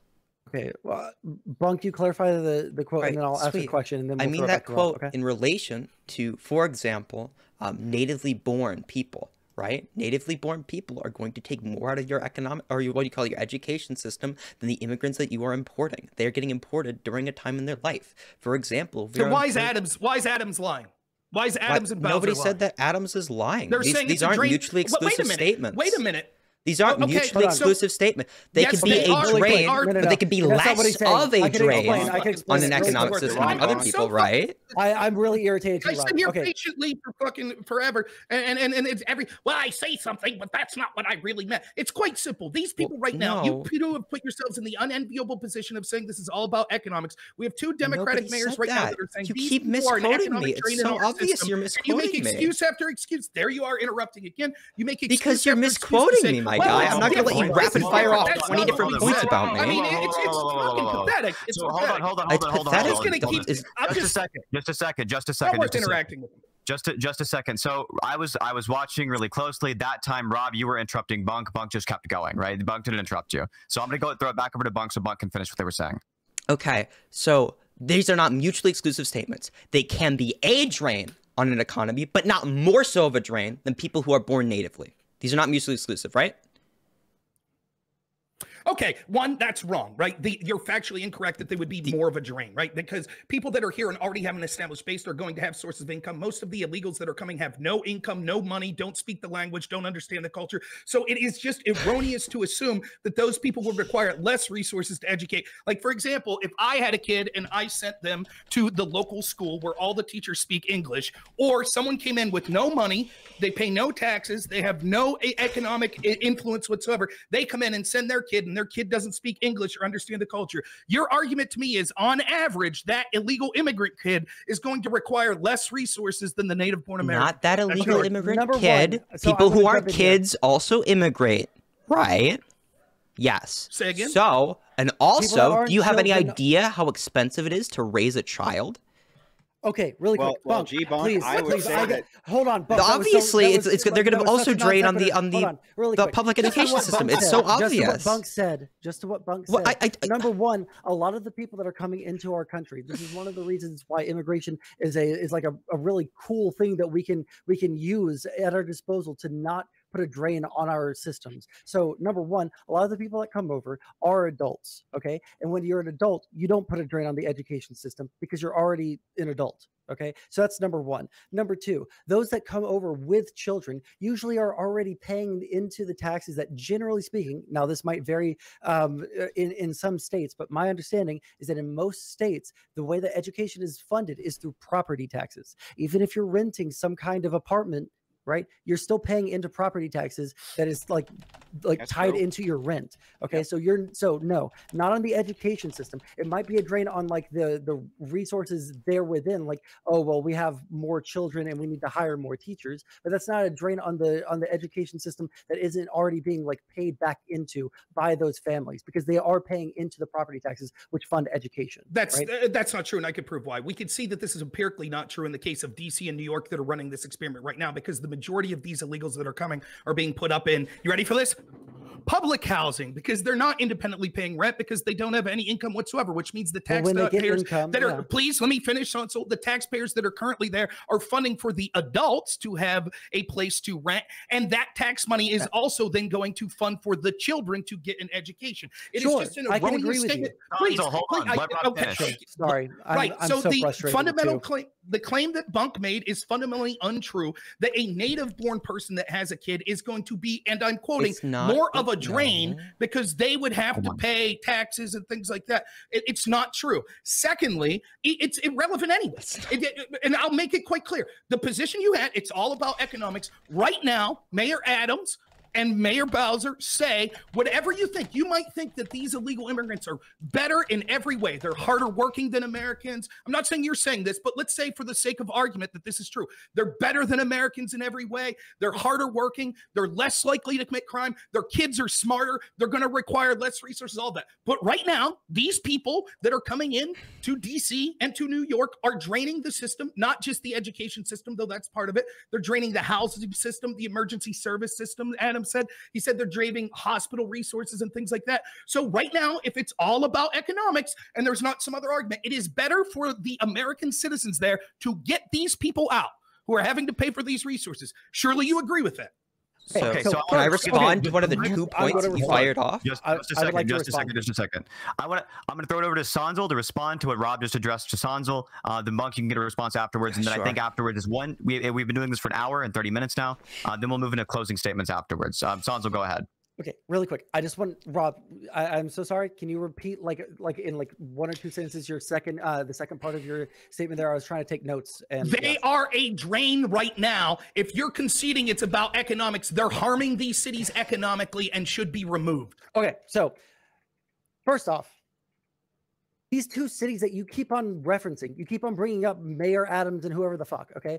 These 2 cities are not the entire United States. This does not speak to the entirety of like the economic concepts behind immigration and the labor pool or anything like that. So I don't know why you're trying to bring up these two cities as like the entirety of the United States or any other country that has received an influx of immigrants. Now, in the short term, this is to your second point, that in the short term, there might be some amount of like a fiscal drain on the system from immigrants, depending on where these immigrants come from, what their status is. But long term, there's like overwhelming evidence from every single economist that I've ever heard of, even the ones that are like more anti-immigration, that in the long term, immigration leads to a net benefit in the system. They're not a drain for the entire time that they're here. Now, when these people who are in the public housing, when they get a job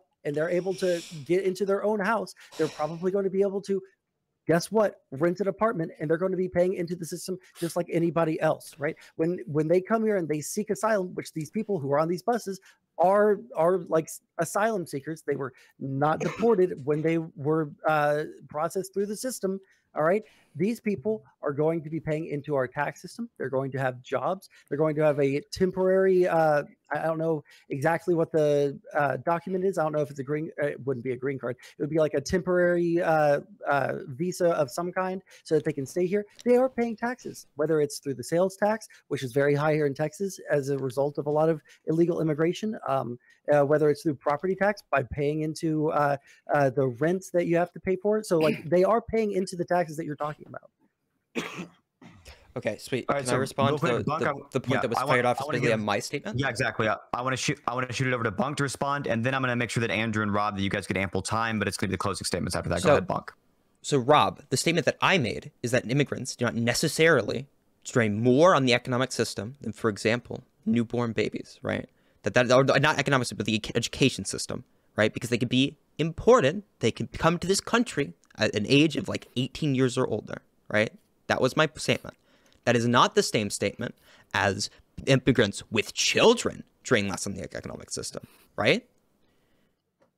Those are different statements. Yeah, the immigrants that come with children right now, the immigrants. Yeah, those are different statements. The education system in the areas that. Okay, well, fair enough. Fine, whatever. That's you done? All right, sweet. All right. Unless you meant to keep going there, then I think it's fair to start moving into closing statements. I feel like I could keep going there, but it's just it's time to close up the debate, I think. I had something I wanted to bring up with Bunk there. Oh, sweet. Bunk, did you say that that you thought, that children, babies, are going to be more of a drain, obviously, than immigrants, right? On the education system than immigrants who, for example, come to this country at like an adult age? Yeah, probably. Yeah. But don't you want all those parents to be spending all that money on them little babies? Because then that's engagement with the economy, and it's going to help the GDP, and it's going to cycle cash around and blah, blah, blah, blah, blah, blah, blah. Wouldn't that be a good thing? So just like consuming a product, I'm not necessarily sure what you're asking. But specifically I'm not sure what you're asking either. Well, so this has nothing to do with. Hold on. This has nothing to do with. Really quick. So there are families. If you don't know what I'm asking, then wouldn't you ask me to I think I understand. or rephrase Actually, it? No, sure, go for it. Rephrase it. Maybe I'm misunderstanding. Sure. Okay, so one more time. What you've been saying is that you want the most amount of economic engagement that you can possibly get from people. I mean, who's spending more money than parents on those children? Nobody. Nobody's spending more money. So the thing is that if you wanted to have this rapid economic growth by that logic, then wouldn't you want people to have an explosion in children? Wouldn't that be great? Wouldn't that be wonderful? Wouldn't there be all that money being spent in the economy like you want so bad? Sure, but they could also, for example, produce labor, right? So there's one of these people is engaging with the economy in two different ways, right? They're both providing labor, right? They're both selling their labor and they're buying product, right? And one is just buying product.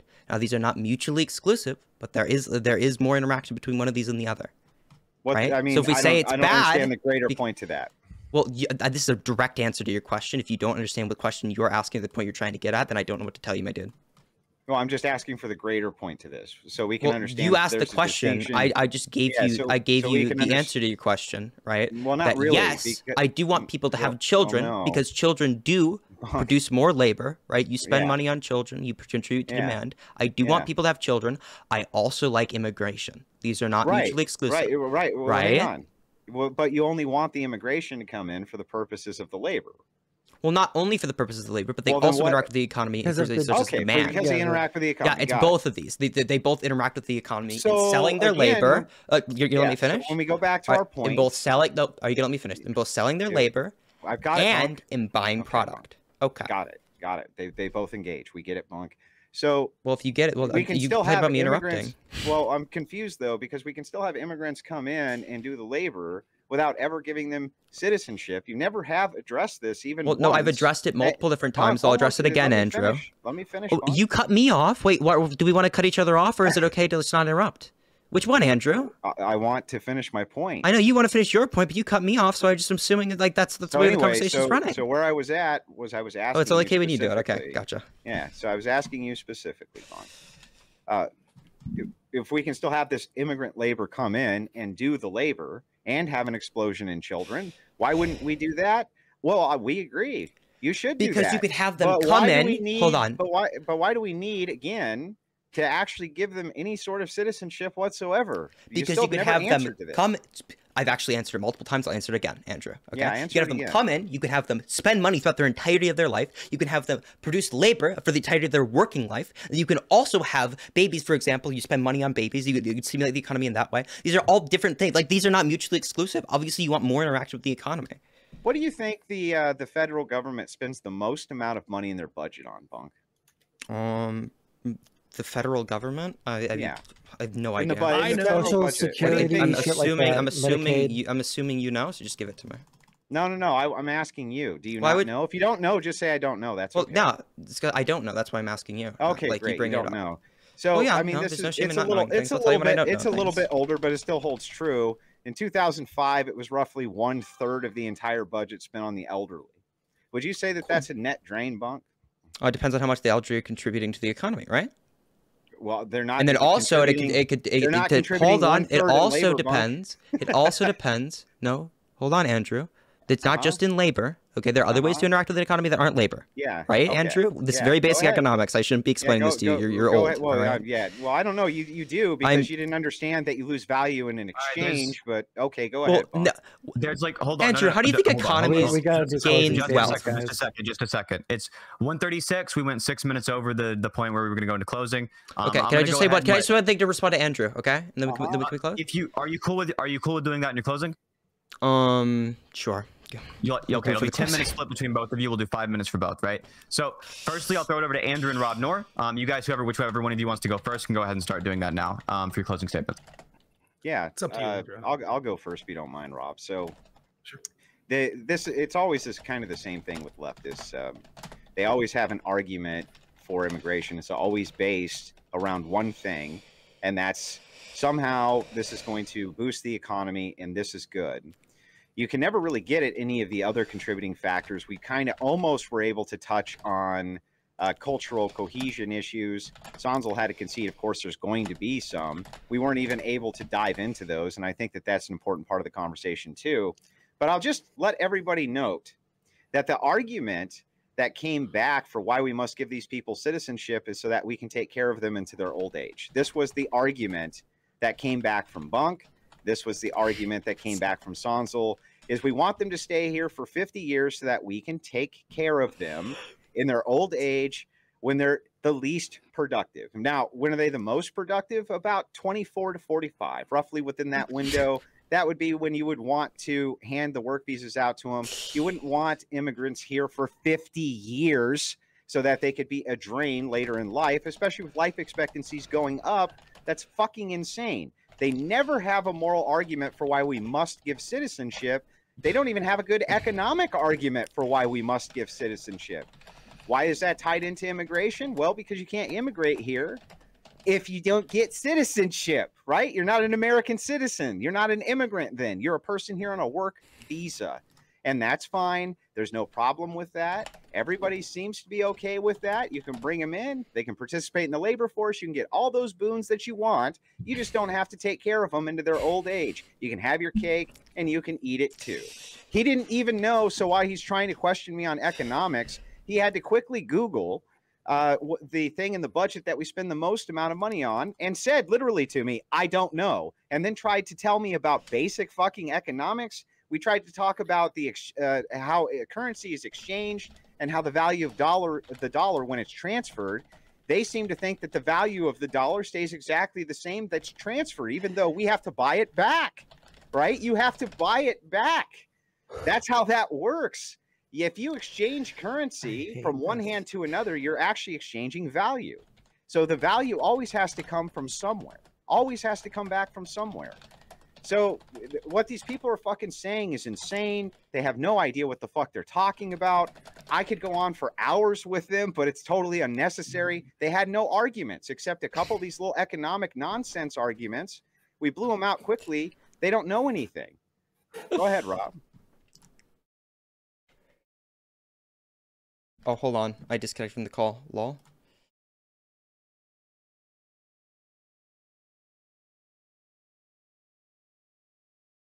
The problems with sort of, you know, Andrew started to talk about it a little to his credit, but we didn't get to talk about that a lot because there was this bizarre notion that I think occurred, which was our opponents said that this was all about economics.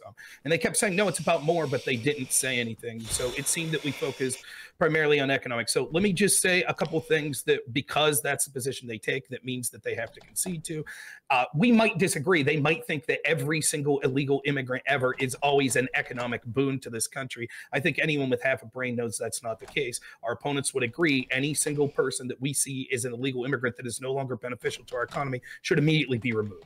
That is the position they're in. It's an odd position for the leftists because they don't want to admit that it's about more than that to them, which is the same thing that the Democrats do. They lie to us and say that it's just an economic boon. But as soon as they're a bunch of people that get sent to their cities, all of a sudden they say, wait, no, this is an economic drain on us. It's too much. Sondsol says we're just talking about these cities. This is because people have lied over and over and said that these border towns that are being overwhelmed, some towns of 2000s that have had an influx of 7,000, 8,000 illegal immigrants that they were taking care of are being massively overwhelmed. This is why we see Hispanics that are in these border towns now switching to vote for the Republican Party because they are overwhelmed. They are drained. And yet the studies and the Democrats and the media people have told us over and over, no, it's all good. They're not a drain. They're beneficial economically. Trust us. And yet they kick and scream and gnash their teeth when we say, hey, then it's all good. Let's send them to your cities. Let's send them to cities like DC. Let's send them to Aspen. Let's send them to Martha's Vineyard. It's all good, right? They're a boon to the economy. It'll be great. They're not a drain whatsoever, but they don't go there. And it's funny to listen to sort of the Biden administration say they're playing politics. What do you think they're doing when they fly those people into conservative areas like Florida? In fact, that's what they were doing in DC. They were immediately taking the illegals that were too much for them and sending them to Miami. But that's not playing politics. So what it shows is the way this, every one of us know, we all know it, that when you take these people, it is immediately a drain on them. I want to say a couple other things that we weren't able to get here. First off, Sondsol says, well, he thinks the amount of immigration we're taking now is good. It is insane, the illegal immigration, particularly how bad it's getting. We're now looking at over 200,000 people a month being apprehended at the border. That's just people that are being apprehended. Back in 2019, the average for that was somewhere around 60,000 going into the beginning of 2019. We're more than doubling those numbers. There are humanitarian crises that are occurring. People are dying on the trip here. People are dying in vans. Dozens of them died in a van the other day. This is despicable. It is clear that it is broken. Sondsol, again, in the unenviable position of defending the status quo. He says the way we're doing immigration now, the number we're accepting is good. It is ridiculous. It is not good. Some other things he talked about, the Borjas study. Borjas is also talking about, he talks about a lot of things. And what happens, I'll just read some of this. We weren't able to get to it because I hate to say this, but the remittance argument that Sondsol made was literally, I like Sondsol. Everyone who watches me knows it. It's one of the dumbest arguments I've ever heard. It is unbelievable and a fundamental misunderstanding of economics in a way that I cannot believe that I see someone who actually is an adult that has a channel that streams would make this mistake. It's unbelievable. And Bunk, I don't know what you bring to the debate other than interrupting and saying, that's not what I meant. That's not what I meant. That's not what I meant. So let's read a little of what Borjas says. Borjas first says that illegal immigrants a year use about $50 billion of government aid, of our entitlements. That's how much they need with welfare programs and things like that. $50 billion. So that's going to be more than the average American, clearly. It makes sense. And that burden's going to fall on the native population. In addition to that, they drive down wages, particularly from people that are low education, are low skilled workers. These are primarily people of color and Hispanic people that are native born or are citizens of the United States. Another reason that you see so many Hispanics voting Republican, everyone thought that the big issue was, oh, Hispanics must love these sorts of immigration. They don't. Many of them fought the right way to come here. They got their legal status, and they are infuriated by what they see as people skipping the line and then directly competing with them and moving into their neighborhoods, not sharing the same culture, which we didn't even get into, but also being a drain on local resources. That's the way it plays out in real life. And what we can see is the estimates are that this drives down wages for people in this low skilled bracket about 75%, or about like between $2,500, $800 and $1,500 a year is how much it drives down. So it is true that currently it appears as if immigration raises our GDP about $500 billion, but Borjas estimate that that's almost the exact amount that it siphons out of the working class population, particularly low skilled labor type people. So what does this mean? It is an incredible benefit for employers. Employers benefit immensely because now the labor pool is massively expanded, and so they can pay less wages, particularly in the case of illegal immigration, where they aren't beholden to the laws that we have, such as minimum wage laws, OSHA laws, and things like that. They're not beholden. So the business providers love this, right? And so what we're doing is siphoning money away from the poor and working class and sending that money directly to the wealthy class. That's what's happening. And that's just the economic ramifications of it. That's not even talking about the cultural ramifications and things like that are occurring. Bottom line is this. Over and over, you hear people on the left cite these studies that talk about how economically it's all good. There's no problem. It's not a drain, but it doesn't play out that way in the real life. I will guarantee that Sondsol and Bunk aren't moving illegal immigrants into their homes, into properties that they have.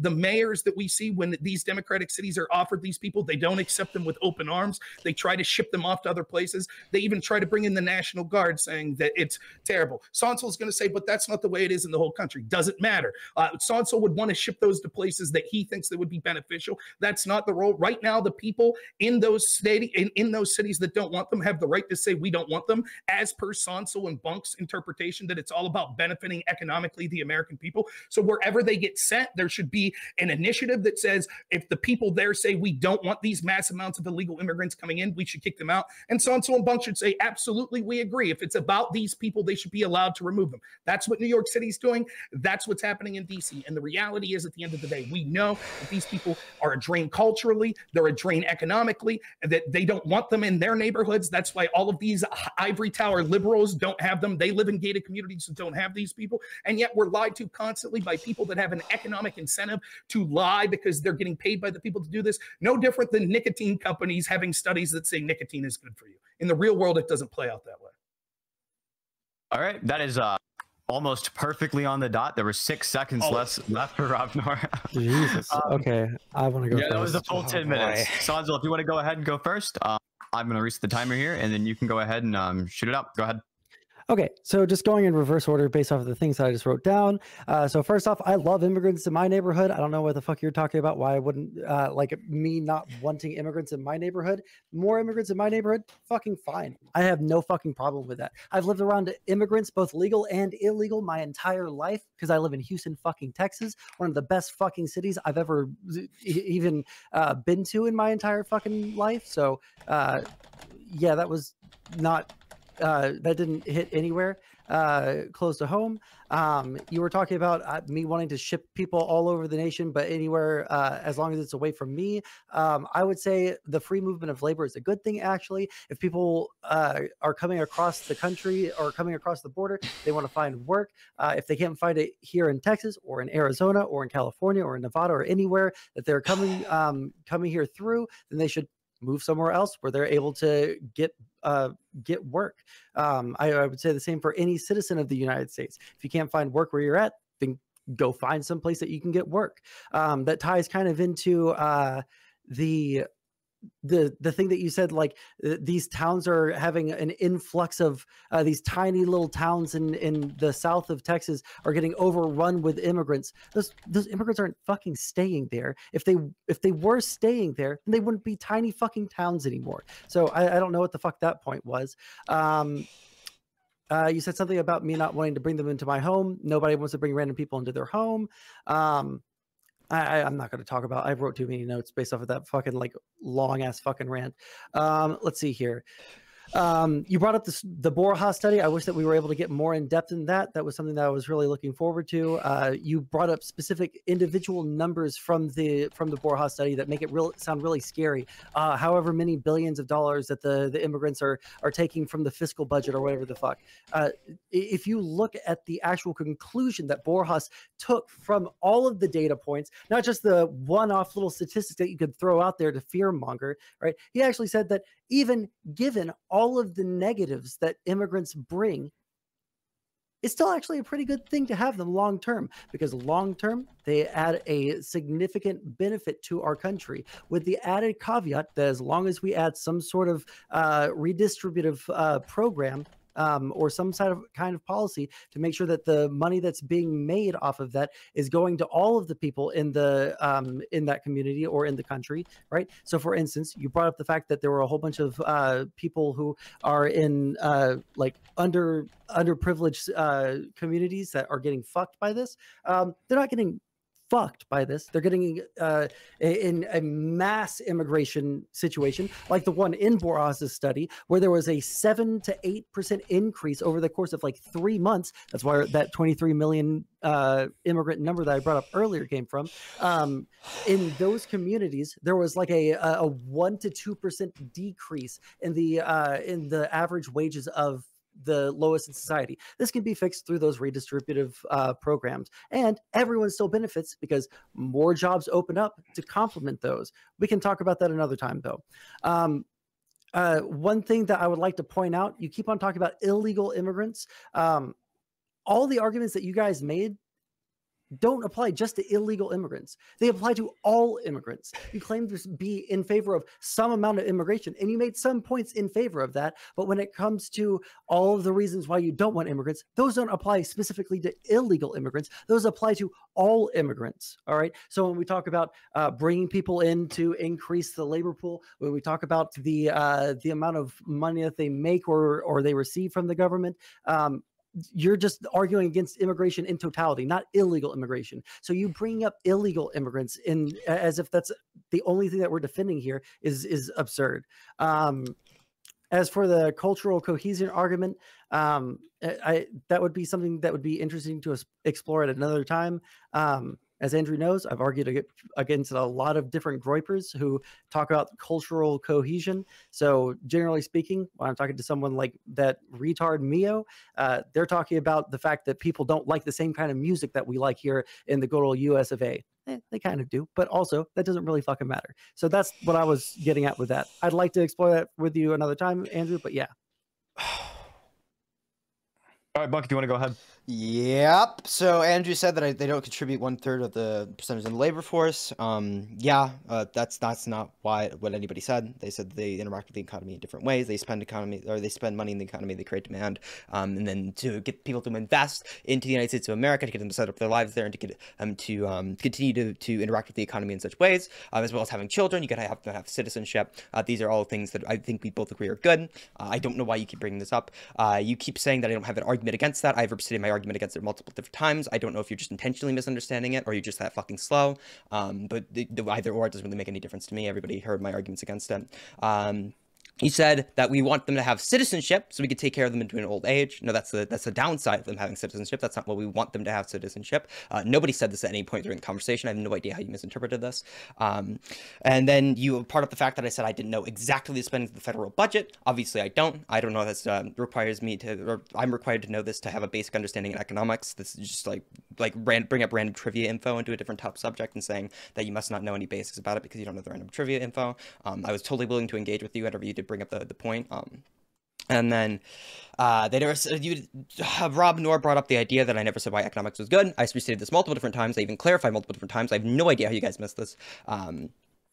Not Rob Noerr also stated that Democrats kicked and screamed when the immigrants were sent into their cities. You're arguing against us, not the Democratic Party.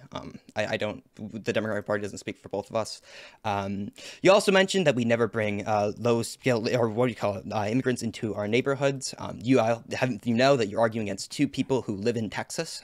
We quite literally are one of the people who are some of the most affected by illegal immigration or illegal immigration, all forms of immigration, right? The idea that this just doesn't affect us and we're completely disconnected from the issue, it just doesn't land in this context. But with that being said, I enjoyed the conversation. It was a lot of fun. I hope to talk to you both at a later date. All right, you guys just look at 3 minutes of the clocks at the end of your that's it. Statements. Yep. Go. All right. So after the closing statements are done, the debate's officially considered over. And on the Crucible, we do things a little bit differently. We both have audience questions. We both have call-ins. And if you want to call in the comment section, you can see a Discord link that's being posted by Mr. Enigmatic. He will help you out. He will get you on and you can call in. But also we have moderator questions along with those audience questions, right? If you want to super chat, by the way, if you throw a super chat in, we will ask your audience question guaranteed. I have a couple of questions, right? I remember there was that me and Mr. Enigmatic kind of brainstormed this question together because it's we thought it was funny, right?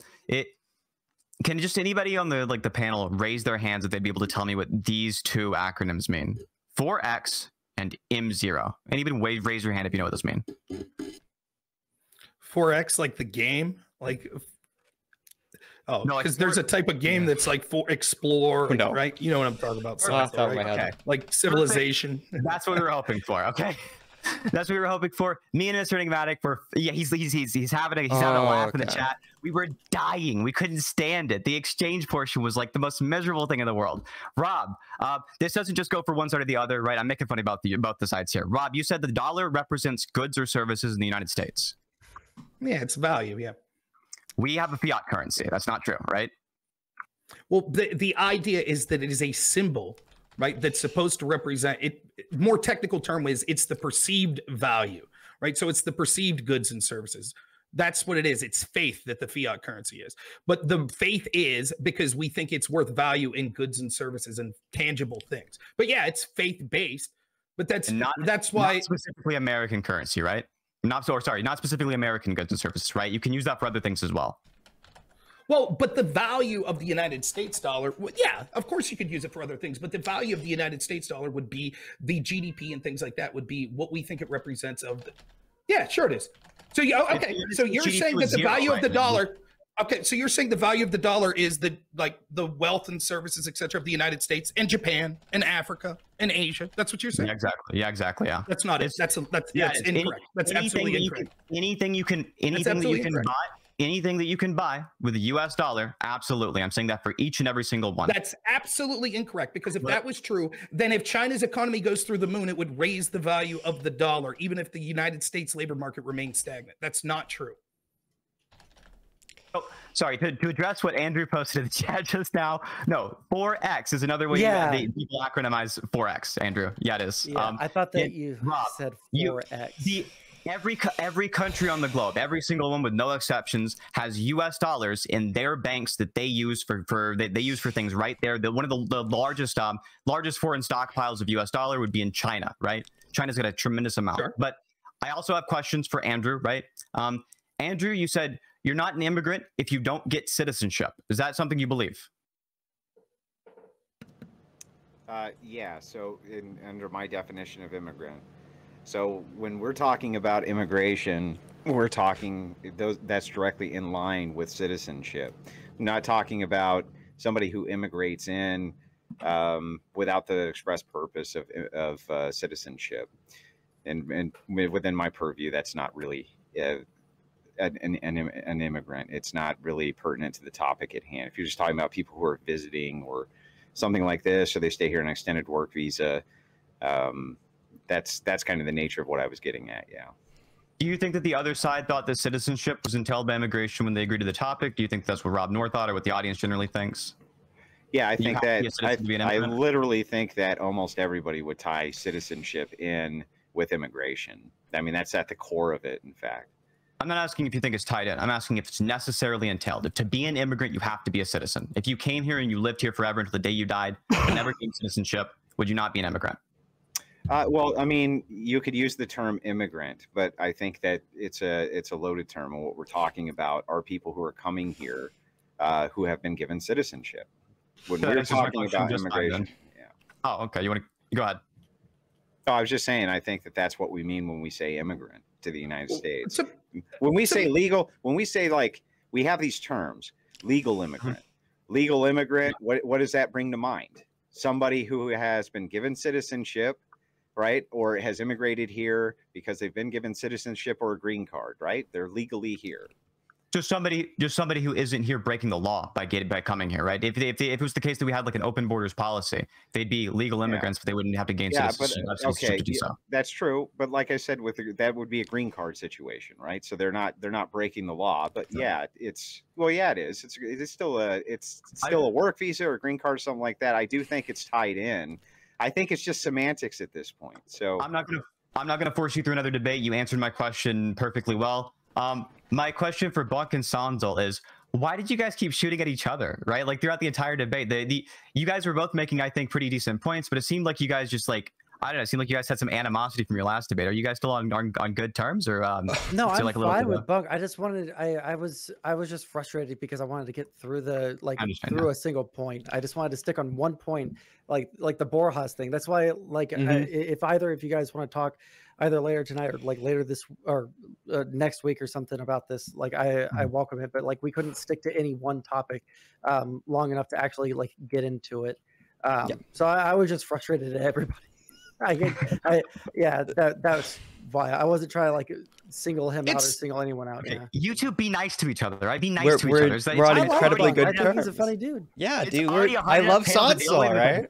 Bob, Noerr, and Andrew and Bunk. Okay, and if somebody's like quoting me, if somebody's quoting me, right now. It feels like I'm getting like fucked with, you know? Like it's psychologically like traumatizing to me when people quote me and they have no idea what I meant by the quote and they're constantly like intentionally misinterpreting it.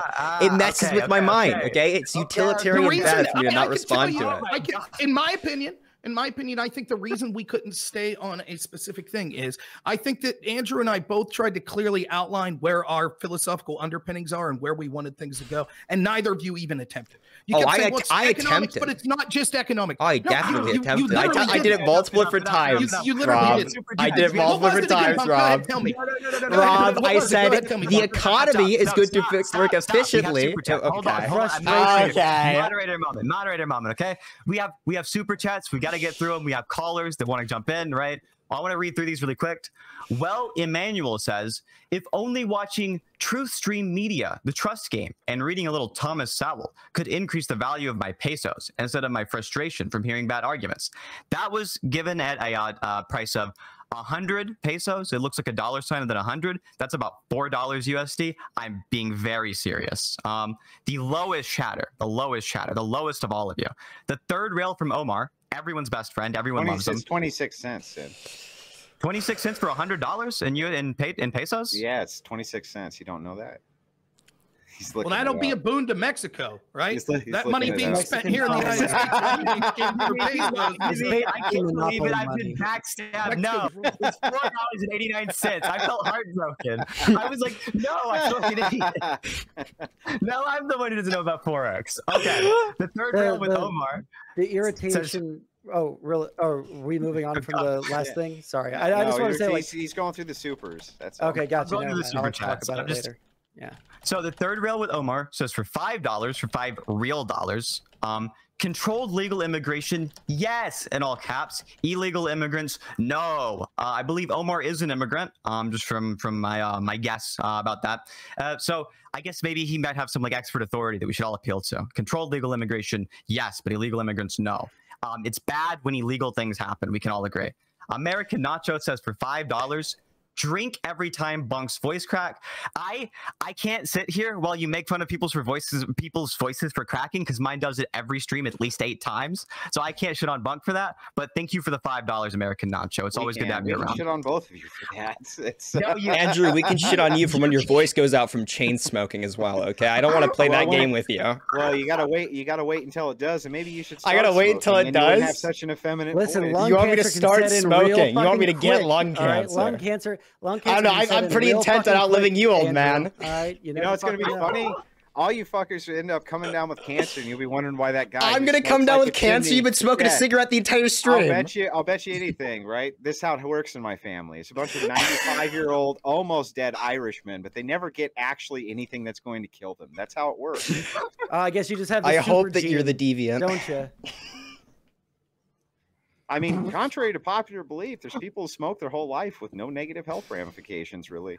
Okay, they have negative health ramifications. That might not be cancer, but they're still going to have negative health ramifications. Well, they live till they're fucking 100 years old, and they're still smoking 2 packs of Marlboros a day. Like, what? There are a lot more people who don't chain smoke and live to be 100. Okay. I don't know if that's true or not. I don't know. Like every time I see one of these, Sondsol, every time I see one of these, what's the secret for how you live to 110 years old? One lady says drinking Mrs. Whoever, they're always like, the secret is drinking a whole bottle of fucking wine every night. Right? That's what they always say. Plenty of times for everyone to swing ad homs at everyone else the moment that the moment the callers come on. But we have one more super chat I want to read through. Not a Verse says for $9.99, the biggest spender of the night at $10, which would be a really easy thing to beat if anybody else was to throw money in. Andrew, would you consider apologizing to Bunk real quick? Bunk had to explain so much, and you just don't understand. Says Not a Verse. Oh well. Will you apologize? Well, Andrew's my best friend, so I don't even require an apology. I just already accept it. Okay, me and Andrew are always on good terms, no matter what. Well, I was thankful for the $10. We do appreciate it here. Bunk's a fucking idiot. He doesn't know what he's talking about. He just strings a lot of words together. Why are you insulting me? We're best friends, and now you're like backstabbing him on a live stream, what the fuck is wrong? And then when you address what he says, he just reframes and says, "I didn't say that." He just reframes everything. It's impossible to have a productive debate with Bunk. Never seen anybody have a productive debate with Bunk. It's not possible. Andrew, I've never seen somebody say Andrew smoked 8 cigarettes in this debate. That's really fucked up that you would say that to me. I put trust in you, and you betrayed me. So we have some callers. I know they're waiting there. They're waiting to get dragged in. Andrew, can you see who the callers are? I think one of them is Dylan. Is there? Oh yeah. Sorry, there's at least Dylan is there in the call screen. Oh god. Dylan's on. Hey, he's not wearing a fucking trench coat this time. Together.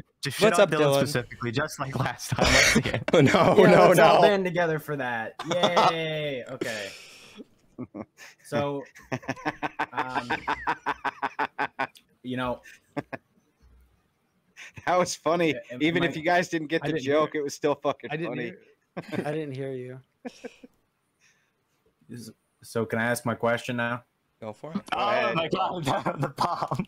If you ask permission again, I'm going to interrupt you. Okay, great. So this is a question more addressed for Andrew and Rob than anyone else, but I'm curious because there's like 2 logical conclusions one can go down when having the cultural cohesion point. And there's basically one says which more immigration will cause a disarray among the American people due to the introduction of more culture or different varying cultures or whatever. But the other one, right, is that people generally become more empathetic towards, I'm sorry. That is another super chat. Yeah, it's funny. It's very funny. But anyways, finishing my question. Hey, wait, Dylan, I can't see it because I'm so old. Can you read that for me real quick? Yes, Andrew. Do Bunk's parents know he's still up? Oh, is that Eric and Nacho? Do your parents still know that you're a little bitch? Here? You know what's really funny here? That Andrew has to give Dylan the fucking insult so that he can recoup some of his fucking pride from last time he jumped into the fucking call with me. Hey, okay, that was friendly banter. All right, there's no bad blood. Zen Shapiro wishes Bunk a happy 16th birthday. Thank you, Zen Shapiro. I appreciate the kind wishes. Okay. My birthday is made by you today. And Bunk in exchange wishes Andrew a happy 61st birthday. But we'll get to that later. Dylan, you didn't dress correctly this time. You dressed down. You're wearing a hoodie. I don't know who you think you are, but you have a question to ask, I'm sure. Feel free. I like love the fact that I just like asked it, but like everyone ignored it. Nobody ever. I'll answer. I heard it. So the question was, there's 2 theories that illegal immigration or immigration can either cause cohesion because it makes people more empathetic, or fuck up, Dylan. Next caller. Next caller. I'm kidding. So I will answer that question. Right. It is true that you could have, I don't know if empathy is the right word, but you can certainly have a limited amount of immigration that, because of the slow and steady nature of that immigration, results in sort of integration into society. Unfortunately, you can't have it to the tune of millions of people coming a year, particularly illegally. And the idea that it'll ruin cohesion is self-evident right out of the gate, because these people that I'm talking about with illegal immigrants specifically, which we're now seeing 250,000 a month apprehended. That's not to mention how many make it through that aren't apprehended. They're already thumbing their face at our laws. This is a point we didn't get to, but the idea that illegal immigrants break less laws than native-born peoples is nonsense on face value, because they're breaking a law by the very nature that they're illegal immigrants. Many of them also then go on to commit serious crimes such as stealing people's identities and things like that. So what ends up happening is we have this mass influx of people that need these resources.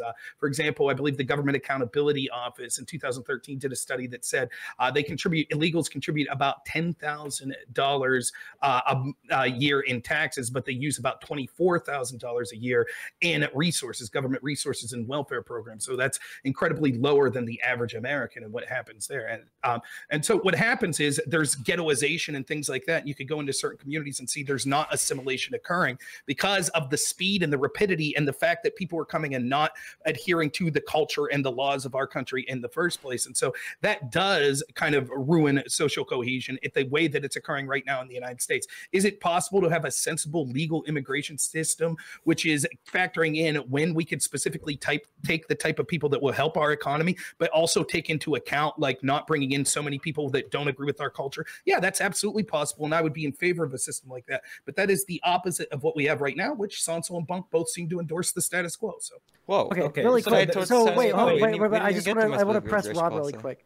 Okay, Rob. So you say that just by virtue of being illegal, that means that necessarily every single like illegal immigrant is as or more criminal than any than the sorry, I just blown can I address for that, the entire Sondsol? like population of the United States? You think that just by virtue of being here and crossing the border illegally, they are necessarily more criminal?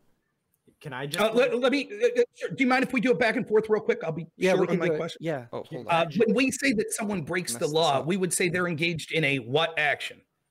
Is it a legal action? The definition of breaking the law would be that you committed an illegal. Not everything that is illegal is criminal.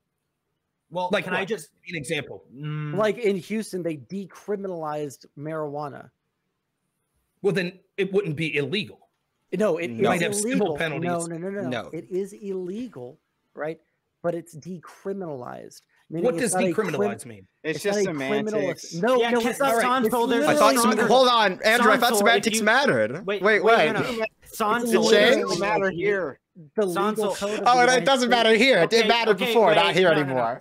Yes, your argument Sondsol, with the semantics when we're trying to establish what our premises were mattered. Here, what's going on is just a gotcha. It's different. No, it's not a different. Like if he's going to ask me if it's like a criminal behavior, right? But like I'll let Dylan go. Just the fact that he doesn't know that there's. I just wait. I want to finish his point.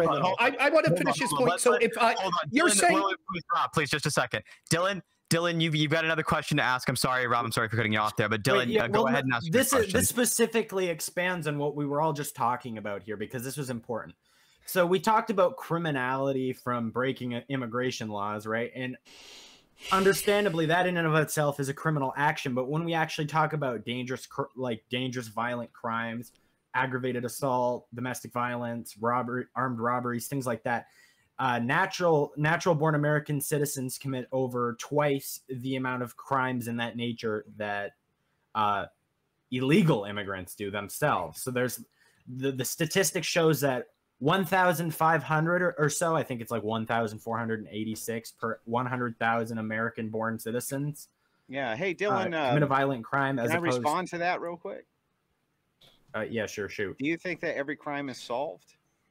No, I didn't say there were. Okay, so if every crime's not solved and we don't know how many illegal immigrants are actually here, then how can we trust that we're getting accurate numbers on how fewer crimes they commit than the average population? Well, I'm making a case based on a per capita distinction of between how many illegal immigrants there are. and how many? how many are there? Hold on, there? hold on, wait. What a stupid fucking point. If there are unsolved crimes, are you just going to automatically assume that all of the unsolved crimes were committed by illegal immigrants? No, if I'm you, just yeah, saying that exactly. Then why the fuck did you bring because that it's up? a fair because Let me it's answer totally why. fair for me No, it's to not. question the hang on. He's giving me empirical data.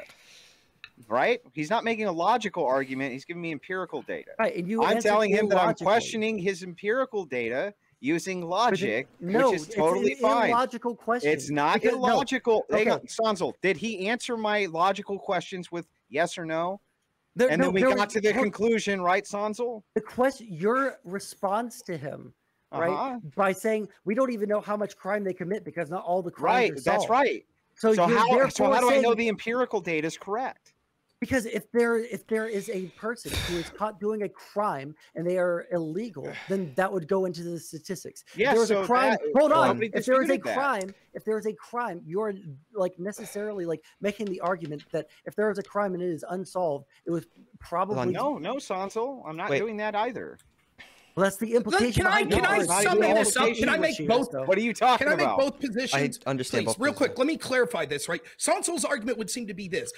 It's not really going to help because you could have unsolved crimes in the native-born population. You could have unsolved crimes in the illegal immigrant population. So when both of those unsolved crimes would apply to both. So if we're looking at per capita crime rates with the native-born, but it's not. That's not so. Let me just clarify that that's not so, because the way they're going to come up with the empirical data is they're going to look at how many people have been arrested who are illegal immigrants versus legal immigrants. That's how you're going to come up with the empirical data. So when we say, hey, we don't know how many crimes are committed by this citizen versus this citizen, I don't think that that's really relevant. What I'm trying to get at is it's perfectly acceptable to question the empiricism that he's giving us, because we don't know for sure how many illegals are even here to begin with. Did anyone listen to the way I structured how many crimes are committed per 100,000 yes, people? let me respond based on the fact. Also, well, one more thing, just quickly, Rob, and then I'll let you speak. I'll do respect. There is 11.4 million, by all best accounts and estimates, illegal immigrants. 109,000 of them were incarcerated. So what you do is you extrapolate from that number, because that is the best data we have available to us. Yeah, and I'm questioning it. Okay, you have there's always going to be wait, just one thing, because hate Andrew this. said something. Just because Andrew said that right then and there, I just wanted to add and say, first things first, 11 million people, very significant portion of the population. 109,000 incarcerated people. That's still plenty and a large enough sample size to conduct No, it's not. Yes, it is, Andrew. Now, How is it not? Well, what if there was 60 million who were here and not 11? Then the sample size, then with the extrapolations, will be way off, right? Yeah, but we still wouldn't have registered crime data to determine.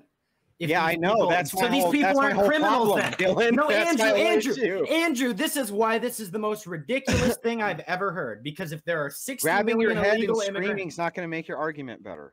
no, but you know what? I will make it better right now by saying Good. if there are 60 million illegal immigrants, Andrew, and somehow we've only documented 11 million, then the 109,000 incarcerated illegal immigrants are doing a fucking fantastic job of avoiding the feds. okay, may I? Well, so hang on. Also, just like a very, very tiny point. I'm not going to get involved past this. Also, if there's 60 million as opposed to whatever number he threw out, then then we're just going to. Then you're just conceding that they do commit even less crime on average. That's what I just said. Yeah, that's what I. It still wouldn't mean that, Sondsol. That's incorrect. How? I don't even understand. Well, I guess that's just I guess like a basic understanding of like math and statistics. Okay. Is Right, like Sonsol's right in this. Sonsol's absolutely right. If there were 1 million illegal immigrants and 100,000 are in, that's 10% of them. If there's 60 million, then that lowers that amount by 6 times. So the per capita number would be even less. So if we have a firm figure on how many illegal immigrants are incarcerated, and we are saying our estimate, we get the per capita by saying, here's our estimate of how many total there are. If you're saying it could be way more illegals than that, then that would just lower the per capita number. That's true. That's a true statement. But let me answer this question, right? There's several ways to answer this. I'll go slow. One, Thank you for admitting that they commit crimes if they're here illegally. Just because it might be decriminalized, it's still a crime. So the idea that they commit less crimes than the native population is wrong. Second, I noticed that you want to focus specifically on things like homicide or violent crimes and things like that. That seems to negate the impact of non-violent crimes that are very heinous, such as identity theft and other crimes such as that, which are very significant, which are committed at far higher proportions by illegal immigrants than native-born population. Third, the reason that Andrew's correct to say that we don't know how many, that this comparison makes sense is, do you think, I'll just ask you real quick, Sondsol, do you think crimes in the illegal immigrant population are more or less likely to be solved? Okay, it really depends on what kind of crime. It's easy. Are they going to go to the police, Sondsol? Okay, are they going to go to the cops, Sondsol? Like what if they're victimized? We're talking about illegal immigrants as Right, victims or perpetrators? Like most, perpetrators don't go to police most of the time, Andrew. Let me break it down easily. No, I think they are less likely to go to the police. Do most populations? Yeah, I don't think many perpetrators are going and handing themselves into the police, Andrew, if they're not trying to get caught. Let me finish, Bunk. You don't understand, right? Do most? I'll ask Sondsol, Bunk. You know, go read or go to bed or whatever you need to do. Sondsol, go to bed. Do most populations commit crimes against members similarly in their populations? So, for example, suburban white people tend to commit crimes against. So therefore, we would assume. Therefore, it wouldn't seem that there's any reason to suggest it'd be different with illegal immigrants. So illegal immigrants that tend to live amongst other illegal immigrants probably are more likely to commit crime against illegal immigrants, correct? Yeah, but I mean, I would. Do you think those victims are more? I understand what you're saying. I would have to see some kind of study to see if well, hold on really quick. I would have to see what the numbers are on everything, and if they account for that. I would assume that they would account for that because criminologists already know about this factor when it comes to reporting crimes. So no, wait, that's not going to be a sufficient answer because Dylan's exact point was giving a specific per capita number. Well, I don't have that number per capita number. Top of my head. Well, okay, but Dylan's point was that it's only 100-something thousand prisoners, right? The idea that we both understand that it's less likely for illegal immigrant communities to go to the police would seem to hedge against. I'm not saying it totally throws out the idea, but it would seem to hedge against that we would all understand, yeah, you're probably less likely to be reported for a crime such as assault or spousal abuse. Because you probably committed that against another illegal immigrant. No, I would agree. I would agree with like the second one, right? I don't know about assault, but I do know about like the first one. There is a problem with like sex trafficking and spousal abuse with illegal immigration because like if you're being sex trafficked, right, and you end up having kids, well, if you go to the police to like say like, hey, well, there's these people and they're like sex trafficking me, well, then you're just going to get deported too. So that is a massive disincentive. So I would agree with that. But like, I don't know about all crime. But we have to at some point. There are people on the panel who have bedtimes. I'm talking about. Can I have 10 seconds real quick? According to the DOJ in 2000. All right, according to the DOJ in, I believe, 2018, 26% of all federal prisoners are illegal aliens.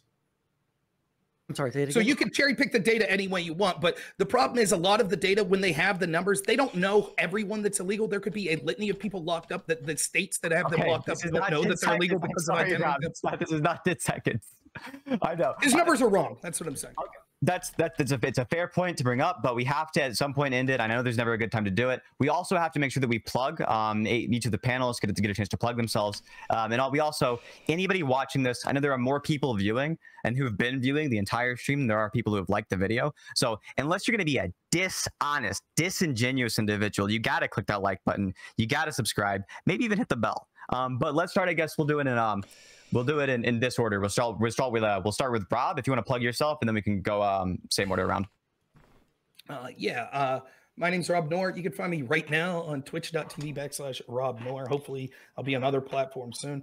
Don't have a YouTube channel because, you know, a certain mafia on Twitch had decided to help get that banned. Don't have a Discord channel because that same mafia on Twitch decided to get that banned. So yeah, you can find me on Twitch. I usually stream Wednesday, Thursdays, Fridays around 9 p.m. I thought that you were able to save your Discord. Or did it I had to completely disband it. I can only keep my account, but not the channel. Oh, Jesus, fuck. All right, Bunk, go ahead and plug yourself as well. You can find me on YouTube at youtube.com/bunkboysf, on Twitch at twitch.com/bunkboysf, and you should not find my Twitter because the terrible things are on there. You don't want to look at it. Okay, Andrew, do you want to plug your channel that nobody's found yet? Yeah. You can find me, of course, right here on the Crucible. I don't do as many debates as I used to, and I don't really want to, right? Because at this point, I mean, what do we have left? Just, you know, Sondsol. I'm kidding. I love doing the debates. I love coming in, right? I love this shit. So you can find me right here in the Crucible. I'm the host. I'll debate here occasionally. Since our in-house left-wing debater, he was nice enough to come in and moderate. You can always find Rob Noerr over at Normal America. You can find Sondsol on Sondsol. You can find Dylan Blay nowhere because he's a fucking commie. And then, of course, Bunk on his Twitch channel. We'll have all of their links down there. Sondsol, play us off with your shameless plug. Yeah, I'm Sondsol. Fuck you, Sondsol! Have a good night, everybody! We're getting the fuck out of here. All of you can go fuck yourselves.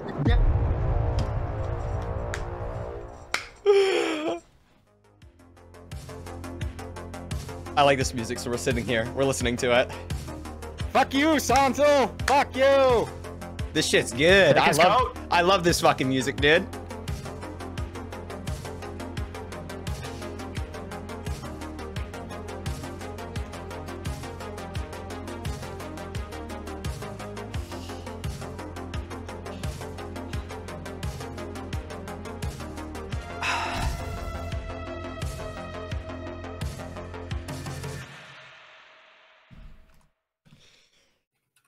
That was fun. Okay, I'm bringing Sondsol back up. I really enjoyed the chat. The chat was really fun. It was a really fun conversation. The whole thing was very fun. I'm fucking exhausted, dude. I'm fucking dude, I got 3 hours of sleep before this conversation. When Rob told me to go to bed, I was like, damn, 12. it's You're good. 12, dude. And, yeah, and you're like fucking what, 60? Yeah, I'd rather be 12 than 60. Well, I got more years left than you. Said I was gonna die by the time I was 60 from smoking. Remember? Well, yeah, dude, it's imminent. Well, I'm not fucking dead. Sleep the cousin of death, buddy. Well, tell me when you wake up tomorrow. I'll be disappointed. Until you get to 60, you're like what?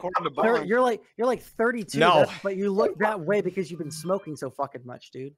I just blame the lighting. But anyway. Yeah, it's always the lighting. Yeah, that's right. It's the lighting. I'm out of here, guys. Such a feminine fucking thing to say. See, wait. All right. Sondsol, did you just say something's a feminine thing to say? Yeah, you said something feminine. And that's coming from me, motherfucker. All right? I used to wear fucking nail polish. And I'm saying that you said something feminine. Gross. Why did you do that? Used to. I don't need it anymore. Why not? I used to have a problem with biting my nails down too far. Okay. Get him out. Get him out. Loser. Yeah, I used to bite my nails down way too fucking. Oh yeah, no, because if I bit my fucking nails, and I had black spots all over my fucking teeth, so I stopped really fucking fast. I mean, I'm hardly one to talk about image, but I think black shit in your nails is just as stupid as black shit in your teeth. I used to listen. I act. You know, I'm a soy boy. I'm a leftist. I'm a liberal. Whatever the fuck. Okay. I used to be way fucking gayer. Okay. So a change for the good. All right. Nice. Yeah. So actually, I don't have a problem with them, but the culture is the problem. Just joking. The culture is the problem. Bunk, you want me to fight with you for a second? You realize when you kept answering me saying, no. When I kept saying you haven't outlined like what your underpinning is, you kept saying, I keep saying the economy, a good economy is a good and moral thing to do. That's not answering. The thing I was saying was that an economy, maybe I can rephrase it, okay? An economy is a tool to serve towards the ends of human needs, right? So having a good economy, you have a better tool to serve towards the ends of human needs. Now, if the economy being a good tool comes at the cost of human needs, and that is a larger cost than than what you can actually make up with it, then that would be a bad policy decision, right? So the economy isn't good because the economy is good. The economy is good because it funds human needs, right?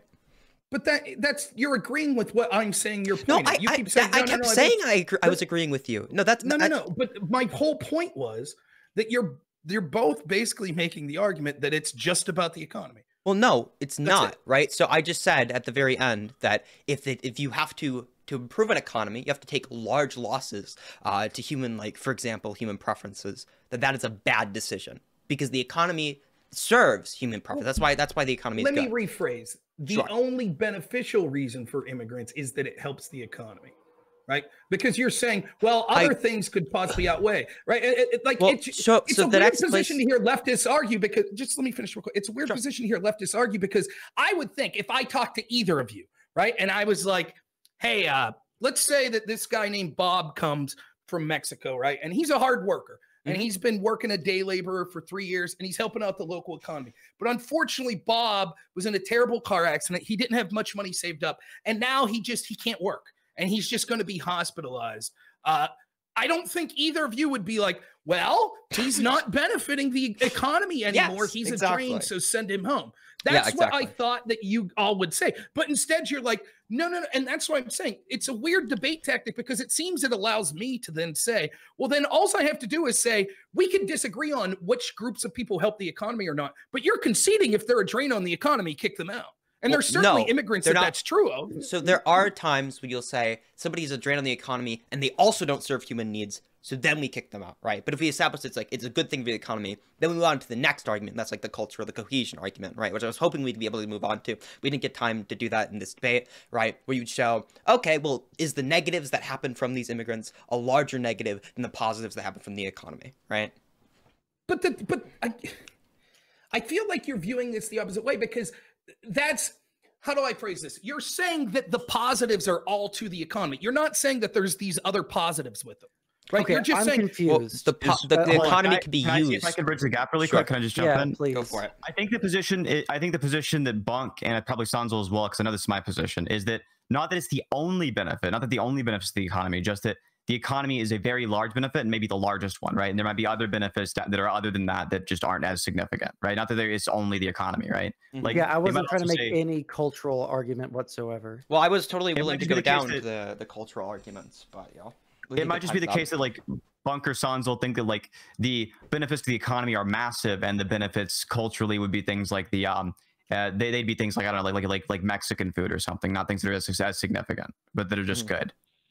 Well, right, but again, it's still like even that position is going to be tough to defend if we could win that someone is a drain, like, because it all comes down to the details with this, right? And I'm sorry, like, y'all are just wrong. Like all of these studies and stuff that was said, it's bullshit because everybody knows that it only works in a limited fashion, right? And right now we have way too much. We have hundreds of thousands of people coming to the border. But what I'm trying to say is this: like, if it's just about that, like if we're like, well, enriches people, you're conceding. It's amazing to me. You're sort of conceding where our government should only work for the interest of our people. And so if the people say, we don't think it's helping us economically, we don't want these people in our neighborhood, then they should go. Yeah, that's I'm all what for you're democratic processes, but now I'm arguing in favor that, like, actually they do, right? I'm trying to change people's minds, and then we have the policy later down the road. Okay, that's not what I'm trying to say. So so like there's like a couple of things. So first off, you're saying that like your position is that you want to do whatever is best for America, right? For like the American people, right? I would like, my argument is largely the same, right? What I'm trying to get at by saying this is an economic argument is that having immigrants necessarily, like a rising tide lifts all boats type shit, right? Like when we have more people to draw from for labor, we're necessarily like increasing the productive capabilities of the country, and because we increase the productive capabilities of the country, we necessarily lower prices and have a broader tax base to pull from, if we do the kind of like redistributive policies that I talked about. Why would you be for that? You'd be for tax cuts. Not necessarily when we're talking specifically about this thing, because we're talking about well, this is the irony to me with the immigration debate, because what you'll see is a bunch of righties will make a bunch of lefty arguments and a bunch of lefties will make a bunch of righty arguments. I always find this to be an interesting debate because all of a sudden you'll hear people on the left going, absolutely, I agree with Monsanto, I agree with Tyson Chicken, I agree with all of these massive corporations that want to bring in illegal immigrants and pay them $2 an hour. Totally agree, because a rising tide lifts all boats and it'll be good. And when I'll start to say things like this, I'll say, but the studies are quite clear that this directly competes with the low-skilled labor that would go there. And though it might be true that the total amount of GDP will increase, it's clearly a net disservice to people on the lower end of the economic scale. They'll never make up the more in social services than they do in what they're losing by their competition of wages. Ultra clear on this, I think that when you talk about lefties, I think there are a lot of like socialists and people like that will make these arguments kind of cynically, because they'll use whatever means necessary to defend immigration, legal or illegal, because they're ideologically driven to do that. But I'm trying to, especially since I've become like not a socialist, I've argued from a more principled stance in that regard, because I'm not arguing from the idea like, oh, I just want more. I'm just defending this because it's supposed to be the position that I'm arguing for. Because genuinely, based off of all the studies that I've seen, right, even the Borjas one, which I want to ask you a question about here in a second, like the evidence seems clear that the rising tide lifts all boats argument does apply to immigration. When it comes to the Borjas study, or just like studies in general, is it not strange to you to not look at the conclusion that the actual researcher came to in the study? Yeah, you want me to read cited? it? You want me to read the conclusion? Yeah, please, Yeah, sure. because I know what ready? study you're referencing. Let me read it. This is from an article he wrote in Politico. He says, "What does it all add up to? The fiscal burden offsets the gain from the $50 billion immigration surplus. So it's not too far-fetched to conclude that immigration has barely affected the total wealth of natives at all. Instead, it has changed how the pie is split, with the losers, the workers who compete with immigrants, many of those being low-skilled Americans, sending roughly a $500 billion check annually to the winners. Those winners are primarily the employers, and the immigrant themselves come out ahead too. Put it bluntly, immigration turns out to be just another income redistribution program." Now, you're going to say, well, yes, but then he goes on to say, but we could have socialism. But we don't. Oh my God! Well, it's not socialism. No, read It's the just rest of it. like, Then read the rest of it. What do you mean? Read the rest. That's his conclusion. Then he says, "Here are policies that I suggest that could offset that." That's what he says. But that's his conclusion. Exactly. So why does he say why we should offset it? Because overall, even though like there is this like inequality that comes from this sort of thing, at the end of the day, we're still getting a net benefit to the economy. So if there are winners and losers, there are better ways to redistribute those winnings so that everybody wins. That is what his point is. That's right? not true. But that's not what his study is. One thing, his opinions on how we should have we have this, what he calls, you agree, what he just said is his conclusion. He calls it a massive redistribution policy. And he says, but we could help this by having another massive redistribution policy. It would be no different than me saying this.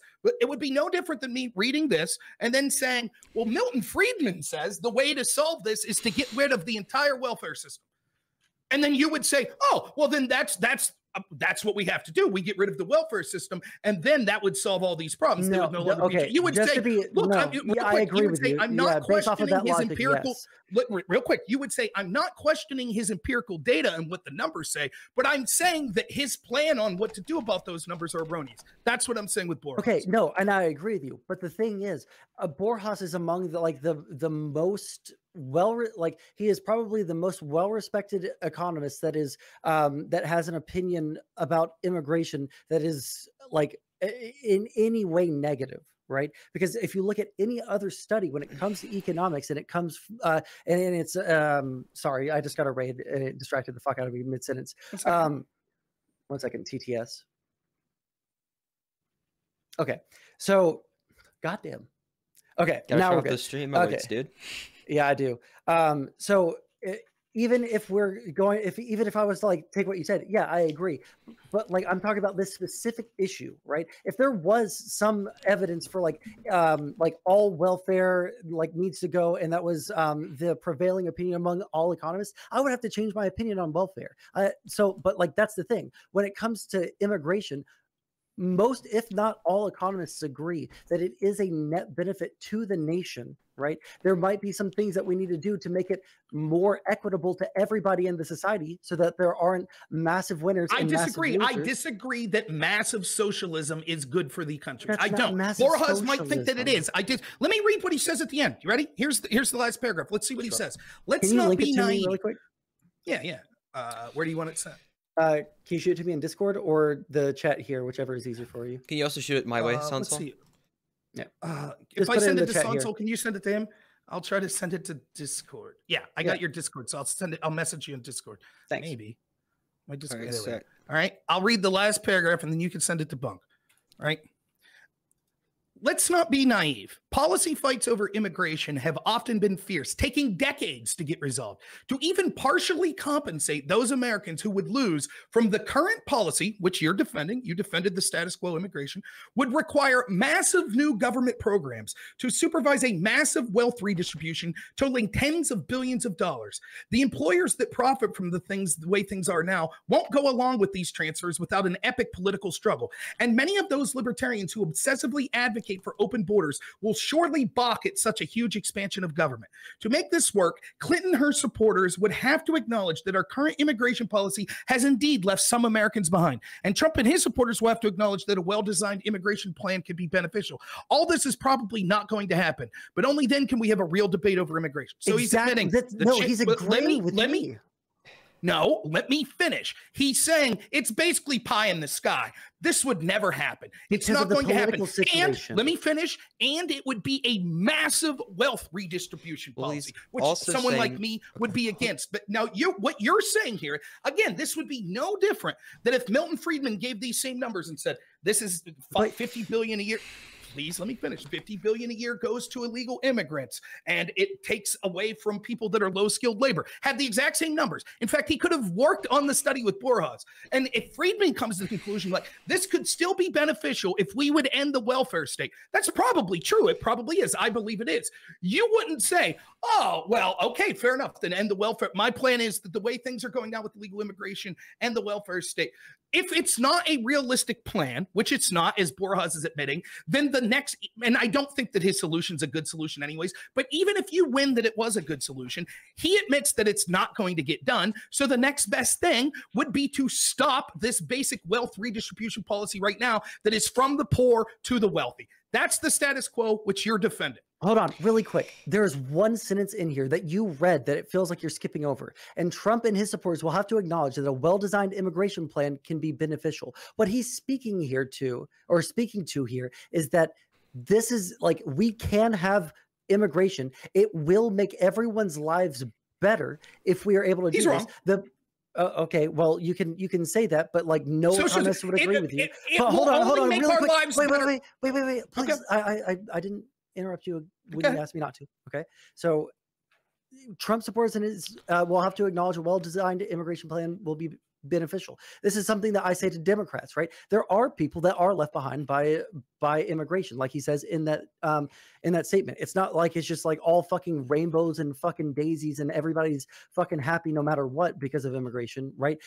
It's not just a matter of like diversity is our strength. There's a little bit more to it. I'll concede, but we're talking about something that the only thing in the way of this is the conversation, which is what he's pointing towards here. Until people are able to recognize that there are some negative externalities from immigration on the left, and until people on the right recognize that there are positive outcomes from immigration, then we can't even begin to get on the path towards. All right, so work with it without me here. You guys have a go in peace. See you. Thank you for moderating. Oh, it was a fun debate. Yeah, I'm gonna head out. Right. You guys can have the conversation of the study. Later, all right, we'll see you. It was good meeting you, Rob. I hope to talk to you again sometime. Take it easy, man. Yep. Oh boy. So, I don't want to call anything about the debate. I think I did well. I'm not the best at assessing myself immediately after coming out of a debate, but I think I did well. I'm reasonably certain I didn't get fucking shit canned there, which is crazy because I've never debated either of these people before.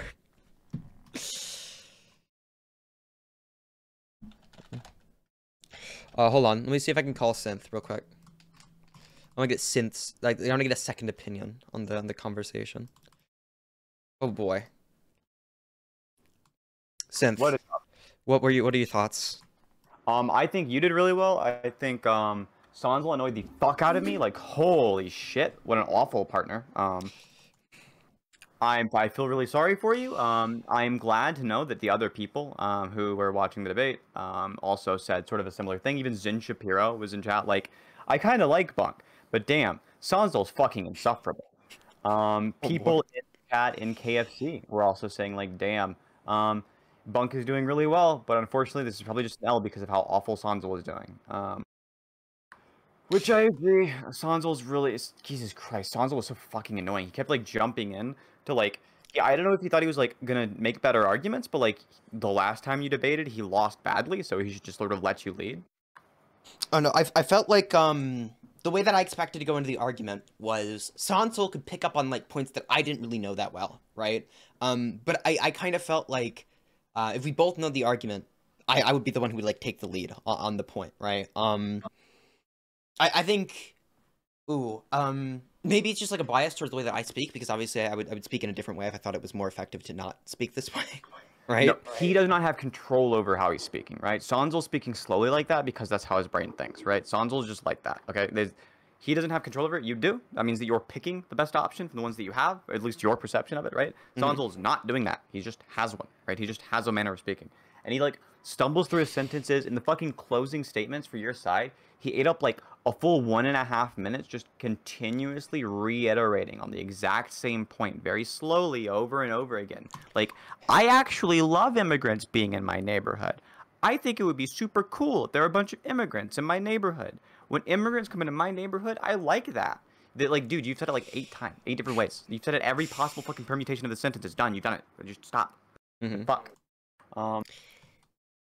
Oh boy. I don't know. I came into that argument kind of nervous. I'm not gonna lie. I could hear in your fucking tone. I was like, damn, Bunk is really nervous. But at some point in the argument, you say something that like upsets Andrew, and at that point your confidence is back, and you sound confident for the entire. The thing is, I haven't debated a real debater like public, unless you consider Prague like steep competition. Which I don't.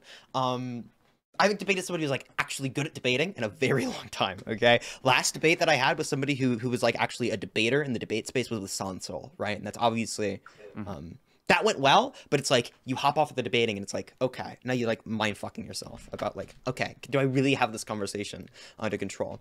Oh no. I think I handled Andrew well. I'm not sure about Rob though. I tried really hard to get across the idea that he was clearly misinterpreting my arguments, but I don't know if that actually came across. I accidentally clicked off. Didn't mean to. Oh sweet. Do I have to, what did you hear me say? Last thing you said was something. It was like 5 seconds ago. I clicked off for like 3 seconds. Don't worry about it. I probably figured out the context. Yeah. So I think I handled Andrew reasonably well. I think I was able to. Oh, yeah. I think I pinned Andrew really, really hard on something. It didn't let him move away from it. He was trying really difficult to. Now specifically for Rob, I have no idea how the fuck it went with Rob. Okay, Rob is a talker. Rob like monologues constantly throughout the conversation. He do be not shutting the fuck up.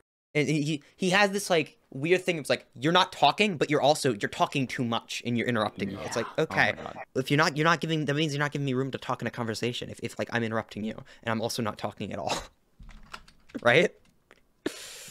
Yeah. Did you have DMs open with Sondsol at all during the debate? Were you able to like shoot neat shit by him? I wasn't DMing Sondsol throughout the debate. The one thing that we did, I think this was actually really funny, is we're both from Texas, so we like when they try and hit us, like actually, you know, the immigration doesn't affect you. It's like, well, we're both at like the hot spot for it, right? It was really funny. Other than that, there was no DM conversation. It was just like, what? You're from Texas? Lol. Yeah. With 2v2 debates, that's usually super helpful, is being able to shoot shit back and forth between you and the other person. That's like a good thing in the future. If me and you are ever doing 2v2s, just make sure to keep the DMs open, because I'm definitely gonna be sending you shit, telling you my like plans for what I'm gonna do, what I'm gonna do like future in the argument. So you're prepped for it. I'll even give you if I have a gotcha question that I plan on asking later on after I've like let them dig their heels into the sand for a bit, right? I'll usually shoot it to the other person so that they also know the answer to it. Sure. But yeah, no, the big issue I think on your side, right? I don't think any points were like criminally retarded or anything, right? I just think that like the teamwork was a bit off, and most that was on Sonsol's end. I think there's a way that you can sort of like if somebody else is having bad teamwork, you could pretend like they aren't, and it just seems a bit less like they're having bad teamwork, right? Like if Sonsol's like kind of snubbing you and trying to get in and talk over you, just acting like you're like super cool with him jumping into the argument, right? Like, oh yeah, sure, go ahead, that kind of meme, right? is a good way to make it seem less. I Like don't know, I just felt like every single time I would like have them, I'd be leading them down like a trail, or they'd say something that's like blatantly retarded. I can call them on it like so fucking easily. But then Sondsol would be like, okay, but I want to like have my argument first. It's like, okay, but now the audience is gonna remember what they said, and now like we're completely detached from the point, right? I fucking know. I kept seeing that shit happen. It was so goddamn grating. I don't know. I don't think anybody definitively won that, like going out of it. But I think that I don't either. I think I did very well as far as no. it I comes think to, like, I think you outshined everyone else in the panel. It's just that your other teammate was also the worst person on the panel.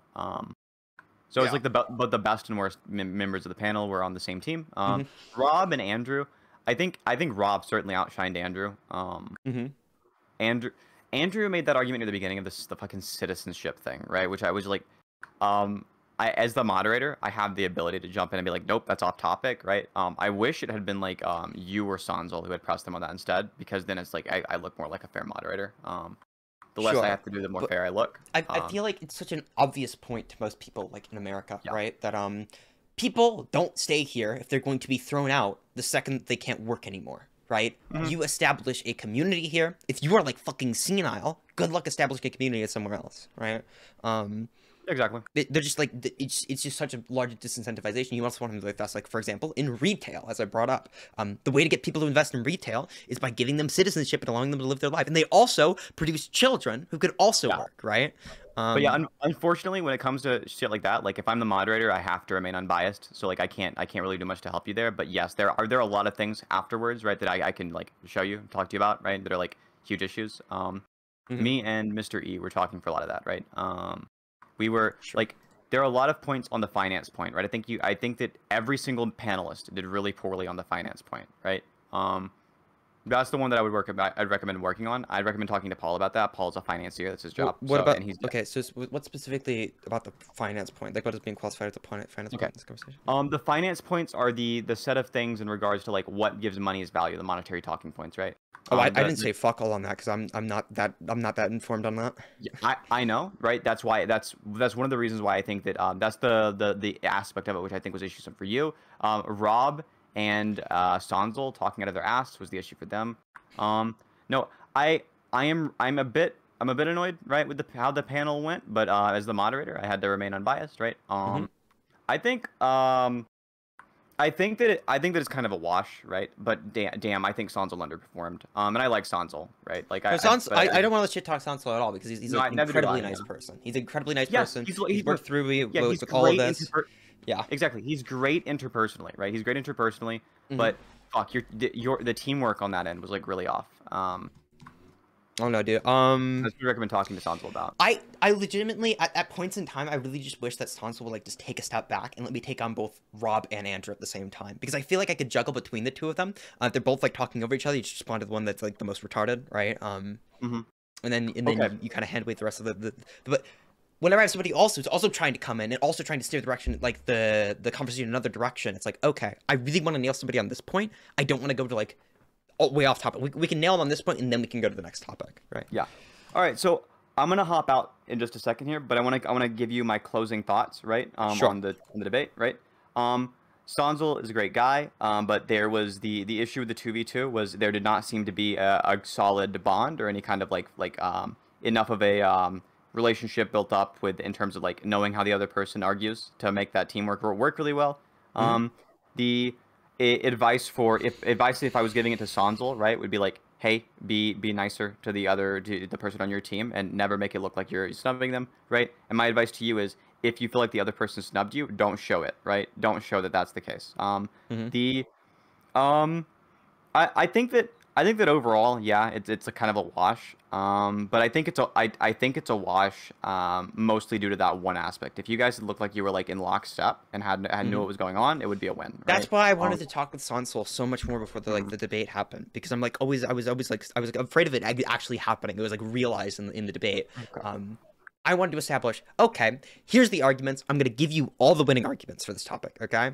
I knew he has his knowledge in certain subjects. I probably don't on the immigration topic, right? I was totally willing to let him have this, but like, I kept myself up at night researching the fuck out of these points. These are the best arguments I have for these topics, right? I've also talked with you. Like, these are the best arguments I can come up with. Okay. And then it kind of felt like I'm gonna be in the KFC server. All right, sweet. I'm gonna wrap up stream. So okay. Oh shit, you're live? Yeah, dude. Fuck. Okay. I'm glad that I didn't just like that my opinion wasn't just like ripping into Sondsol, because goddamn, I feel bad about that. I fucking warn me if you're live. Like, holy shit. I figured you thought I was live. I was live for the panel. I didn't know you didn't cut your thing before fucking talking to me. Look, if I had jumped on here, right, and I had said some shit like Sondsol is such a fucking retard. What a stupid fuck. What a brain damaged idiot. You know what, dude? What a D tier Vosh clone. That would look bad for me, and it would make Sondsol feel bad. I don't want either of those things to happen, okay? Imagine if like, holy shit, it warned me. Fuck. Right. I'll DM you. I'm live before calling you next time. Fuck. Okay, you have a good one. Peace. All right, peace, my dude.